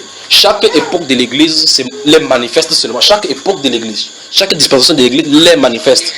Les manifeste. Un peu comme l'époque de Moïse. Quand Dieu a dit à Abraham dans ce livre de Genèse chapitre 15 que sache que ta postérité sera esclave dans un pays, c'est moi qui vais le juger, n'est-ce pas? Parce que l'iniquité des Amoréens n'est pas encore arrivée à son comble. Lorsque l'époque qui devait se manifester est sortie, ils sont sortis avec le libérateur au même moment. Moïse est né en ce même moment-là. Ce n'est pas un homme qui a désigné que Moïse va être formé pour aller délibérer. C'est une folie que de savoir que le Dieu infini, qui a une infinité de desseins, va rester avec un homme le dit ce qu'il va faire. Comment on peut enseigner? Dites-moi aussi. Si l'école biblique peut encore être mieux comme une folie. Je veux que vous me regardiez pendant qu'il parle maintenant. Je n'ai pas de verre, je vous regarde droit dans les yeux maintenant. Il dit l'école biblique peut encore être tolérée comme folie. Mais l'école des prophètes, c'est encore plus grave comme danger prophétique de la folie. L'autre, c'est encore, il dit pour l'école biblique, on peut encore admettre que je n'ai pas à apprendre à comprendre Dieu. On peut encore admettre cette petite folie. Mais comment on va former un prophète? Je veux que vous me dites. Comment est-ce qu'on forme un prophète? Comment? Il dit je ne peux encore admettre que on dit que pasteur c'est poignant. Qui veut dire berger, pètre. On dit que quand on paie, on peut voir comment l'apôtre Pierre a fait perdre les brebis ici. On voit comment il fait. Il faut pas parler durement. Il faut recevoir pour faire le cul d'âme. Pour faire ainsi de suite. Et les autres petites folies qu'on ajoute. J'ai dit, je ne peux pas encore admettre ceci. Que cette folie-là, c'est tolérable. Dites-moi comment on peut former un apôtre. Comment? Un prophète. Comment ces deux personnes, les prophètes et les apôtres, comment on peut les former? On a une école, on dit l'école des prophètes. Tu es sorti d'où? Je suis prophète. Prophète, oui. J'ai mon diplôme de l'université des écoles des prophètes. D'Intel. Voilà comment il est devenu prophète. Prophète par formation. Il dit que je suis le prophète de l'Éternel. Il m'a dit que je suis le prophète des nations. Tu prophétises quoi? Il dit que c'est 9 ce soir. Ce soir, il veut dire à quelqu'un. Ce soir, le prophète des nations. Il veut dire à quelqu'un ce soir que ta bénédiction qui tardait va venir. C'est difficile à dire. L'autre là, difficile à dire. Que tes ennemis vont venir te servir. Proverbe chapitre 16 a dit ça, pas vrai? C'est que Proverbe chapitre 16, il est allé à l'école. Donc il faut qu'on fasse attention. On enlève la folie de nos vies. Ayez pitié de vos grands frères et de vos grandes soeurs. Grave encore maintenant, mais les femmes ne peuvent pas se retrouver là-dedans. Vous m'embrouillez seulement sur la terre. Mais chacun va seulement faire son œuvre et partir. Vous attendez la promesse, frère? Vous attendez la promesse, frère? Alors le Saint-Esprit dit ceci. Le message sur le péché sexuel, demeurez-y, confessez-vous les uns les autres. Priez pour la repentance jusqu'à ce que ça soit ôté. Vous avez suivi, n'est-ce pas? Priez dans la repentance jusqu'à ce que ça soit ôté. Ne prenez pas cela à la légère. Il rend seulement grâce à Dieu de ce qu'il est en train de faire dans le monde entier avec ces jeunes-ci là. Vous ne savez pas, vous n'êtes pas au courant. Même dans votre propre vie, vous ne savez pas ce qui est en train d'arriver. De combien de souillures Dieu vous en préserve. De combien de choses Dieu a de travail avec vous. Il faut que votre chair se temporise. Il faut que votre chair se temporise. Vous êtes d'accord avec moi, frère? Alors, il faut que vous priez. Il faut que vous prêchez. Chacun pour sa part. Il dit que ça va souffler bientôt. Le ciel va s'ouvrir. Boum. Et là, vous allez savoir que Jésus-Christ est Seigneur dans cette nation et ailleurs. Bientôt, il va pleuvoir donc. D'accord, frère? Bientôt, il va pleuvoir. Que Dieu vous bénisse. Y a-t-il des questions? Oui, frère. Viens t'asseoir ici au bout.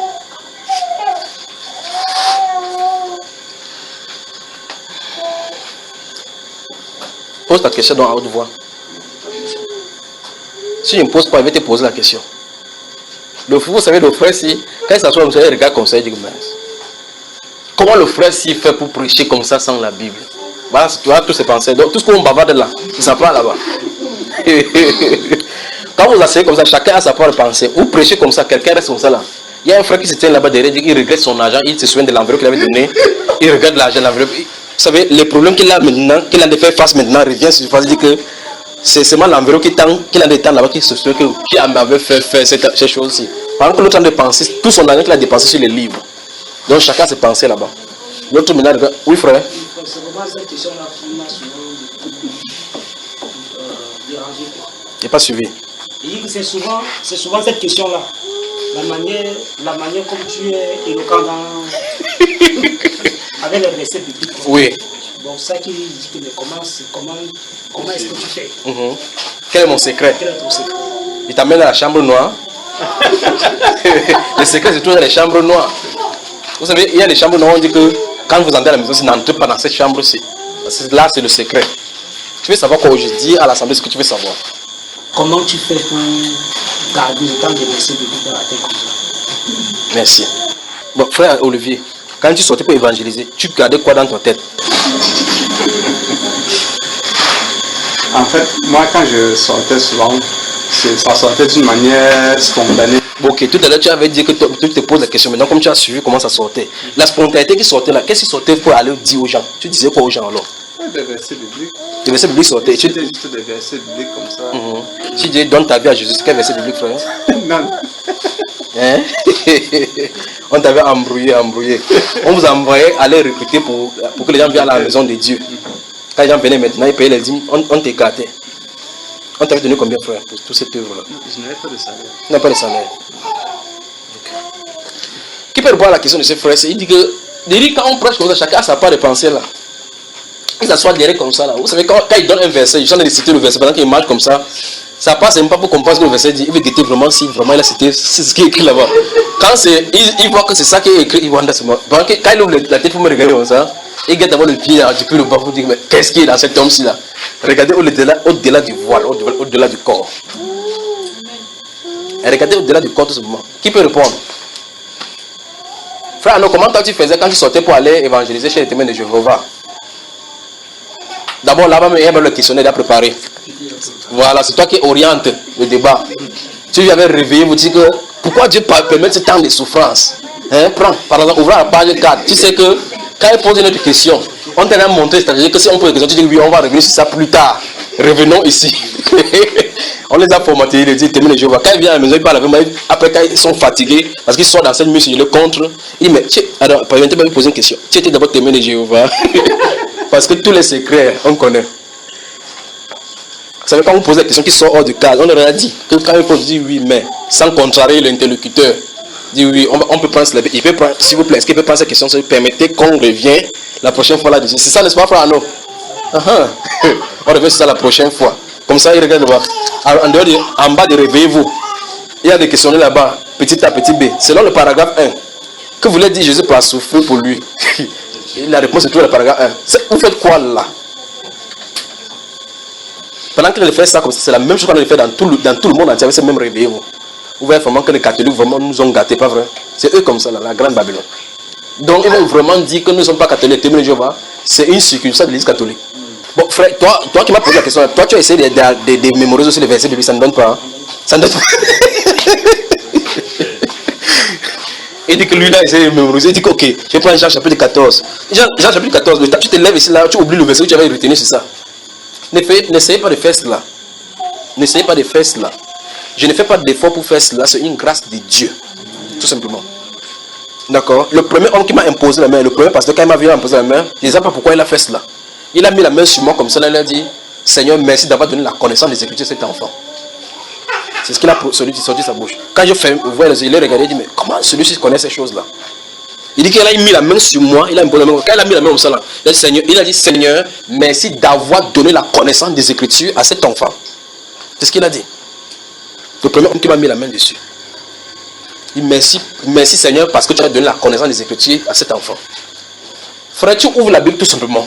Ça se déroule là-bas. C'est comme si, comme c'est fermé, il y a un autre ici.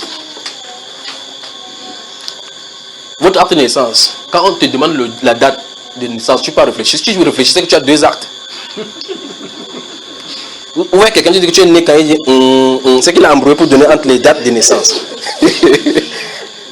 Frère, quand on te pose question en ta langue, est-ce que tu as des difficultés pour parler? Non, c'est ma langue ici. Je m'exprime mieux ici, à l'intérieur. Si vous voulez prendre une Bible brûlée, je parlerai de cette Bible-ci. Parce que mon nom est écrit là-dedans. Je figure ici dedans. Il dit ça, soulevez vos Bibles, peut-être même n'importe quelle version, je suis dedans.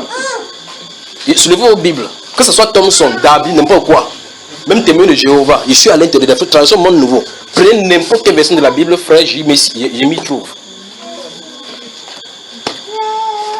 Quand on sera devant Dieu un de ces jours, vous saurez de quoi il est question. Il dit que je suis là dedans, frère. Je ne suis pas dit que mon nom est écrit dans le livre de la vie, ça c'est certain et clair. Mon nom non seulement écrit dans la vie, je me retrouve dans cette Bible-ci. Bientôt vous saurez.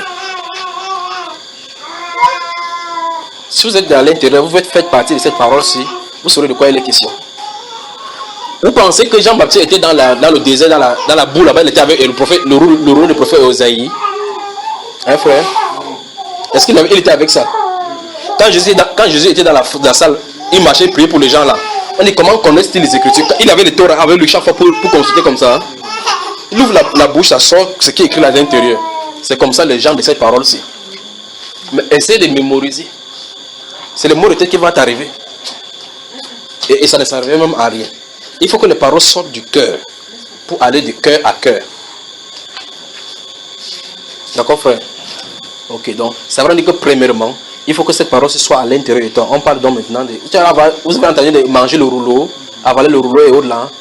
Il faut que ça entre là-bas. Si ça entre là-bas, ce qu'on appelle ce rouleau-là, c'est l'esprit de la parole. Si ça entre là-dedans, tu sauras de quoi il est question.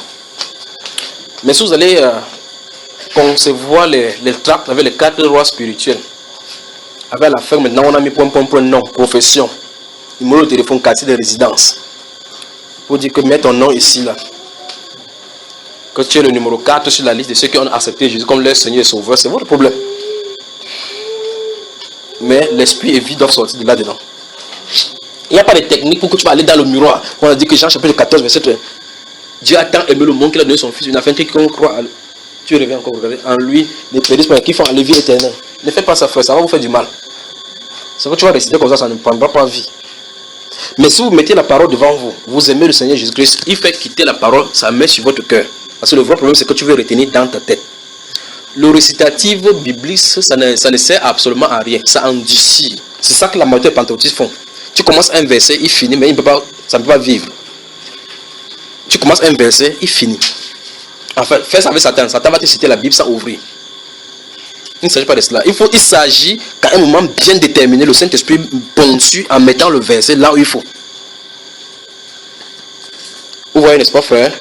Lorsque le Seigneur a été tenté par Satan, il n'a pas dit il est écrit, quand il a dit tu adoreras le Seigneur et lui seul, tu ne te poseras pas devant un autre Dieu. Il n'a pas pris le cas de Moïse ou le cas de Noé pour l'autre. Non, il a pris la parole bien déterminée pour lui indiquer ce qu'il en est. Satan a vu comprendre qu'il faut qu'il dise que non. Ok, dans ce cas, dans Somme aussi, il est aussi écrit que saute ici, là, il va envoyer les anges. Donc ils connaissent bien la parole, les deux là. Donc il ne s'agit pas de réciter la Bible. Il s'agit de laisser la Bible traverser notre vie pour toucher des vies. Il ne s'agit pas de réciter. C'est pour réciter. Tout le monde peut réciter. En fait, prenez les meilleurs pasteurs qui sortent de l'extérieur, des diplômes des fous là, ils récitent ça. C'est pour ça que vous écrivez sur ça Sainte Bible. C'est même pas ça. Je vous avais dit ça ici, ça. C'est pas ça Bible. C'est les écritures qui sont à l'intérieur, avec ta vie qui rend ça sainte. Parce que vous pouvez prendre ça à brûler. Comme les gens du Coran disent qu'il y a une maison qui a brûlé, le Coran n'a pas brûlé. Ça peut brûler comme ça, le démon là, le démon ne brûle pas. Ça ne va pas dire que le démon est de Dieu. Si la maison brûle, il y a un démon, ça va brûler le démon. Donc le fait que la Bible brûle, le Coran ne brûle pas, ne veut pas dire que c'est parce que le Coran vient de Dieu. C'est pas ça. Autre question, frère? Il faut alimenter un peu la Bible. Pas la réponse. Oui, frère. Frère Sam, tu retires aussi les versets. Toi aussi, tu retires aussi les versets. Comment tu fais? Donne-nous le secret. Je les récite. En fait, je les parce que, oui, il a dit que comment. Attends. Dis à la femme qui est dehors avec l'enfant de sortir. Je crois qu'elle entend. Oui. Elle entend. Ça, c'est un état prophétique. C'est-à-dire que tel qu'il le dit, l'apôtre Paul dans le livre de Romains, comme je disais tout à l'heure, Isaïe a dit tantôt, mais tous n'ont pas obéi à la bonne nouvelle. Aussi, Isaïe dit-il, Seigneur, qui a cru à notre prédication? Oui. Parce que le prophète qui parle. Il dit ainsi, la foi vient de ce qu'on entend, et ce qu'on entend vient de la parole de Christ. Ça ne vient pas de ce que ton intelligence a perçu, mais ça vient de ce que, par la révélation, Dieu a découvert dans notre cœur. C'est pour ça qu'il n'y a que les prophètes qui peuvent enseigner de cette façon. Tu ne verras pas un pasteur ou un évangéliste à cette façon. Ça l'a répété, c'est quelque chose qui est attribué à la personne d'une façon naturelle par Dieu. Amen. C'est là pour cela, parce que là on a la différence. C'est pour ça que tu vas voir effectivement que les pasteurs et autres préparent leur message. Non, c'est pas le message qu'ils disent. Ils préparent le sermon. Ils préparent les homélies, hein, frère. Homélie. Dimanche, samedi, quand le culte c'est dimanche, c'est samedi. C'est dimanche. Samedi soir, tu nous vois prendre la Bible avec les anciennes notes de l'école de théologie. Il cherche les papiers. Il vient maintenant, il vient sermonner. Quand les papiers, les vents amènent le papier, bon, il se baisse d'abord, il attend. Juste aussi, il reprend main d'abord pour dire là où il en est suivi. Vous pouvez donc suivre la prédication, vous savez où il en est allé. Il peut argumenter avec Platon, argumenter avec Sissi. Enfin, même c'est ce que les théologiens font. L'école théocratique. C'est ça, frère? Ah non. L'école théocratique. L'école théocratique. L'école du ministère. Comment on peut préparer un message? Préparer. Tu prépares comment? C'est Laurie. Quelqu'un prépare son message. C'est-à-dire qu'il vient. Qu'aujourd'hui, il faut qu'il parle de l'amour. Je vais parler de l'amour. C'est quoi l'amour? L'amour, c'est ce qu'on aime. L'amour même, c'est la nature de Dieu. Vous l'écoutez comme ça, oui, il a bien prêché. Faites attention. Faisons attention, d'accord, frère? Autre question. N'essayez pas de retenir les versets, lisez tout simplement. Quand vous prenez votre nourriture, vous avez un bon plat d'indolé ici. Vous avez le mbongo ici, vous avez le dessert que maman verra faire avec la papa ici. Vous prenez, vous allez poser la question, la papa contient quoi? Vous allez commencer à dire que donc, la papa ici, quand elle veut manger maintenant, il faut que les éléments que ça entre. Le ndolé, s'il y a les lipides, le ceci, le ceci. Vous avez retenu ça chaque fois. Hein? Pourquoi, quand tu sais le ndolé, tu sais que voici le ndolé. Tu manges, ça finit, tu dis merci maman Véro, merci maman So. Tu quittes là. Et tu vois que ta joue, que tu étais mec, est sortie. Naturellement. Ce sont les éléments contenus dans ces différents plats que tu as mangés, qui ont fait ça, pas vrai, frère? Lisez la parole tout simplement comme ça, laissez Dieu faire l'œuvre. Vous lisez tout simplement, ça va passer au travers de vous. Pendant que vous êtes en train de lire la parole comme ça, quelque chose de vous regarder à l'intérieur. Ça regarde ton cœur. Ça regarde ton cœur, tu n'es pas droit, hein? Tu n'es pas droit en voyant quelque chose tomber de ta vie. Quelque chose tomber de ta vie. Ta vie commence à s'aligner avec la parole sans que tu ne sois au courant. Donc quand tu lis la Bible te lit. Tu lis la Bible te lit, te nettoie. Tu lis la Bible te lit, te nettoie, te surveille. Tu lis la Bible, elle te lit, elle te nettoie, elle te regarde, elle te sanctifie. Tu lis la Bible, elle te regarde, te nettoie, te sanctifie, te purifie. Tu lis la Bible, elle te nettoie, te regarde, te sanctifie, te purifie, te scelle. La Bible. Ça a le pouvoir de régénération. La Bible. La Bible. Pas le cahier que vous avez. Le livre que vous avez. Parce que, il ne faut pas que vous entendez comme ça, vous allez soulever l'oreiller, vous mettez en bas. Vous mettez votre couverture, vous mettez sur le quartier, que entre dans mon cœur. C'est pas comme ça. Oh. Ce n'est pas comme ça que Seigneur. Que ton écriture entre dans mon cœur. Si tu ouvres la voiture, regarde, idolâtre que vous êtes, qu'est-ce que vous faites? Qu'est-ce que vous voulez entrer dans ton cœur? Donc c'est pas comme ça, on ne met pas la parole que j'essaie ta parole dans mon cœur et peur le péché contre toi. C'est pas comme ça que David a arrêté pour serrer dans son cœur. Il médite, il dit que il se lève, il devance l'aurore pour méditer ses statuts. Vous voyez, ça entre dans son cœur. D'accord, frère? Des questions? La pluie va bientôt tomber. Oui, frère. Oui, revenons à la question de tout à l'heure. Quand tu poses la question, pose la question pour que le frère qui est là-bas entend. Vous ne pouvez pas m'asseoir là-bas. Oui, revenant à la question de tout à l'heure. Comme tu as posé la question à savoir quel est l'esprit qui anime, n'est-ce pas, ceux qui ont cru il y a des années. Oui. Donc j'aimerais que tu nous éclaires un peu là-dessus. Bon, comme tu es quelqu'un qui a cru depuis des années, réponds pas, tu as un échantillon. Quel esprit t'animait? C'est la question que moi je me suis posée. Non, dis-nous donc, puisque ça t'animait. C'est un échantillon ici, nos frères. Il sortait, il était le chef des évangélistes. Donc il était l'évangéliste, arch-évangéliste. Il donnait les tâches. Sur la directive de qui? Qui t'avait envoyé? En fait, en moi-même, je sentais cet appel. Tu sentais ça comment? Explique-nous. C'est pour ça que tu as un échantillon. Le désir de servir. Le désir, mais tu sentais l'appel. Ça, quelle sentait ça? Un ou deux, frères. Peut-être c'est le thème qui n'est pas bon. Pas Essaie de nous dire ce que tu ressentais. Tu ressentais ça comment? Je ressentais en moi la soif de servir le Seigneur. Comment tu ressens ça? Parce que quand vous avez soif ou bien faim, vous savez que ici c'est la soif que je veux, pas vrai? Vous savez que ça c'est la nourriture que je veux. Ça c'est la faim. Comment tu sens la soif de servir le Seigneur? Dites-moi. Bon, ok. Admettons qu'il y a cette soif-là. Tu l'as servi, la soif s'est atténuée. Non. Donc pendant que tu servais toujours, la soif était toujours là. La soif était là. Mais ça grandissait seulement. Donc finalement tu n'as pas servi. Puisque je servais. Quand vous avez soif, vous buvez l'eau, ça s'arrête. Quand vous avez soif, vous buvez l'eau, ça s'arrête, non?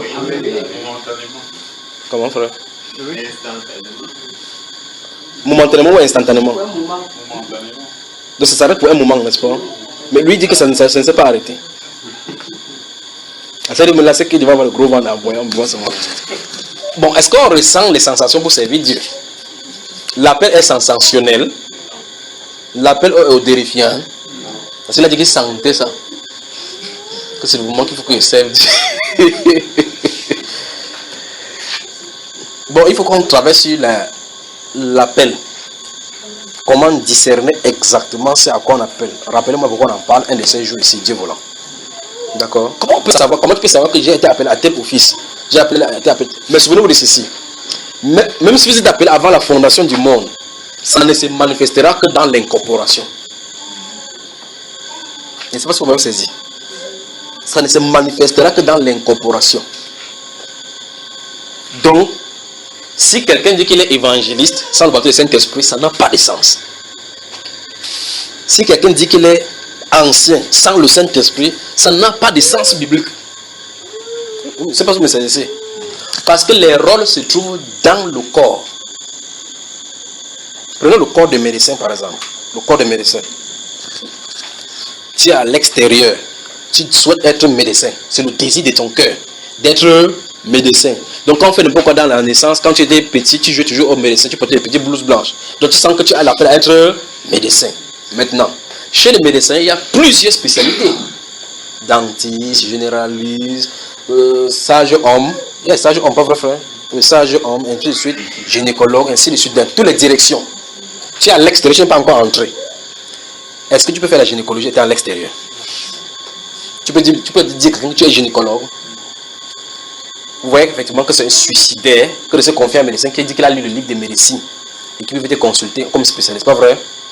Maintenant, cette personne-ci peut être spécialiste lorsqu'il est entré dans le corps. Et c'est pour ça que les spécialistes sont dans un ordre, pas ordre des sorciers, il y a l'ordre des médecins. De telle sorte qu'ils sont qualifiés à ce que s'ils n'exercent pas selon l'art du métier, on enlève ton diplôme, tu te disgrâces. De telle sorte qu'on enlève tous tes diplômes. Pas vrai, frère? Alors, maintenant, voici quelqu'un qui est à l'extérieur du corps. Il veut être cardiologue. Ou prenons le plus grave là maintenant, un ophtalmologue. Il opère les yeux. Il n'a jamais été à l'école de cette formation-là. Mais il dit que je connais que l'iris est comme ça. Quand tu enlèves ton œuf, c'est comme ça. Il dit que chez lui, dans son laboratoire, il fait. Il peut acheter les appareils comme on l'achète là-bas. Ça, ce type que je l'ai dit là, c'est le type de l'école théologie. C'est dans le cadre chrétien, c'est le type de l'école qui parle de l'école théologie pour faire ces choses-là, pour pouvoir faire les mêmes choses que ceux qui sont ici à l'intérieur. Manuel s'est dit qu'ils doivent faire. C'est ça dont c'est la question. Alors, comme si quelqu'un est évangéliste, comme le cas des médecins, ça veut dire que c'est comme si c'est une spécialité. Si quelqu'un est ancien, comme si c'est une spécialité, n'est-ce pas? Comment il est devenu ancien sans entrer dans l'ordre? C'est pour ça qu'il dit que c'est dans le corps que se trouve dans l'incorporation. Quand tu es dans le corps des médecins, on te dit maintenant voici ta spécialité, voici ta spécialité. Il faut que tu entres d'abord dedans. Ainsi en est du corps de Christ. C'est à l'intérieur du corps. Quand il parle de l'intérieur du corps, ça suppose qu'il faut être immergé dans le Saint-Esprit. Quand tu es immergé dans le Saint-Esprit donc dispatche là où il a prévu pour toi. Ce n'est pas à l'intérieur. Les dons ne sont pas à l'extérieur du corps. Les dons ne sont pas à l'extérieur du corps, c'est à l'intérieur du corps. Les dons se trouvent. Je ne sais pas si vous me saisissez. Vous suivez ce que je suis en train de dire? Frère, vous suivez? Il n'y a pas de dons spirituels en dehors du corps. C'est à l'intérieur du corps que ça se trouve. Je ne sais pas si quand vous suivez, vous comprenez ce que ça dit. Ok. 1 Corinthiens chapitre 12, verset 13 dit que nous avons tous en effet été baptisés dans un seul esprit pour former un seul corps. Soit juif, soit grec, soit saint, soit libre, n'est-ce pas? Et nous avons été abreuvés par un seul esprit. Quand on leur dira que quand je ne suis pas l'oreille, je ne suis pas du corps pour autant, ne serait-ce pas le corps pour cela, au verset 18, la Bible déclare donc que Dieu a choisi, a placé chaque membre dans, comme il, donc c'est à l'intérieur du corps que ça se trouve. À l'intérieur du corps. D'accord, frère? Je prends un exemple encore simple. Voici ton corps. Regarde bien que c'est dans le corps, ton bras est incorporé dans tout le membre, dans tout le corps. C'est fixé dans le corps. C'est là où ça peut trouver sa fonction. Ton œil, tes oreilles, tes orteils, chaque chose c'est incorporé dans le corps. C'est là maintenant où ça peut bouger. Parce que c'est incorporé dans le corps, c'est connecté, il y a des bruits là-dedans. C'est connecté avec le cerveau, le système nerveux qui contrôle tout le corps entier. N'est-ce pas? Si tu fais un accident et que ton orteil se coupe, ça reste de l'autre côté. C'est parce que tu as été coupé avec la tête. Vous me suivez, frère? Si le membre quitte ce corps, si ça reste de l'autre côté à distance, le corps n'est pas complet. Et la tête contrôle parce qu'il y a des nerfs qui passent tout au long du corps pour toucher les autres membres. Tous les membres sont interconnectés les uns des autres et puis tous sont connectés à la tête qui lui contrôle et génère tout le système. Vous suivez, frère? Un seul nerf qui part au niveau du pied, s'il s'est touché, si le circuit ne fonctionne pas bien et le membre est paralysé. C'est ça le corps du Seigneur. Le corps du Seigneur, tu ne peux pas à l'extérieur du corps, tu commences à dire qu'il veut faire fonction de la main. Non. La main doit être incorporée au corps et puis maintenant ça peut faire la fonction de la main. Parce que la tête lui commande que va, prends. Il va, il prend. Vous voyez? Chaque membre, le membre ne fait pas sa fonction à lui-même. Tu ne peux pas servir le Seigneur étant à l'intérieur, hors du Seigneur. Ce n'est pas possible. Donc si vous avez été appelé à une tâche, remarquez très bien que quand vous êtes là, chacun tend sa main, attendez votre main droite. Vous avez vu, comme cette main-ci est comme ça. Vous savez au moins, si vous ne savez pas, savez maintenant, vous savez que vous êtes né avec. Vous savez que votre main, vous êtes né avec, frère. Vous n'étiez pas un jour comme ça, et puis la main sortit, vous entendez, hey, c'est quoi ça? Pas vrai? Rentrez maintenant quand vous êtes dans le ventre. Vous vous souvenez quand vous étiez dans le ventre, ce que vous disiez? Qui se souvient de ce qu'il disait? C'est que tu es un sorcier. Alors quand tu étais dans le ventre et que tu n'étais qu'un liquide, quand il y avait la danse des gamètes, ce que les papas nous embrouillent avec la gamète, et qu'il y avait la rencontre entre la gamète mâle et femelle, quand ils se sont rencontrés, vous savez très bien que vous n'étiez qu'un tétard. Maintenant, suivez attentivement, suivez-moi très attentivement. À cet instant-là, tous les organes de ton corps se trouvent à l'intérieur. Vous me suivez? À cet instant-là, tous les organes, la tête que tu as là, la tête qui ne peut pas comprendre la parole de Dieu là, Ça se trouvait là-dedans. Ton copolio, qui est dit comme la noix de coco, se trouvait à l'intérieur. Pourtant, c'était un liquide. Je suis allé quelque part. Tout le liquide que vous avez, on peut appuyer ça comme ça là. Ça disparaît, c'est comme le couscous. Mais pourtant, tous les organes que vous avez là à l'intérieur. Je vais votre attention avant qu'il veut dire ce qu'il veut dire maintenant. Ce liquide-là, c'est ça qui a eu un développement. À un moment donné, on appelle le fœtus. Ça a fait la progression jusqu'à se déposer dans la dentée utérine. Quand ça a commencé son développement. Jusqu'à l'âge de 9 mois, tu es sorti, tu as fait du mal à ta mère. On a tapé un peu ton visage, tu as ce n'est pas sorti de façon spontanée. Ça a eu un progrès, pas vrai? Ce qu'il faut comprendre, c'est que tout ce que vous avez sur vous aujourd'hui n'est jamais venu de l'extérieur pour venir se mettre là-dedans. Ça a été toujours là-dedans. Les apôtres, prophètes sortent du corps, ils n'entrent pas. Les apôtres, prophètes, docteurs, évangélistes n'intègrent pas le corps, sortent de l'intérieur du corps.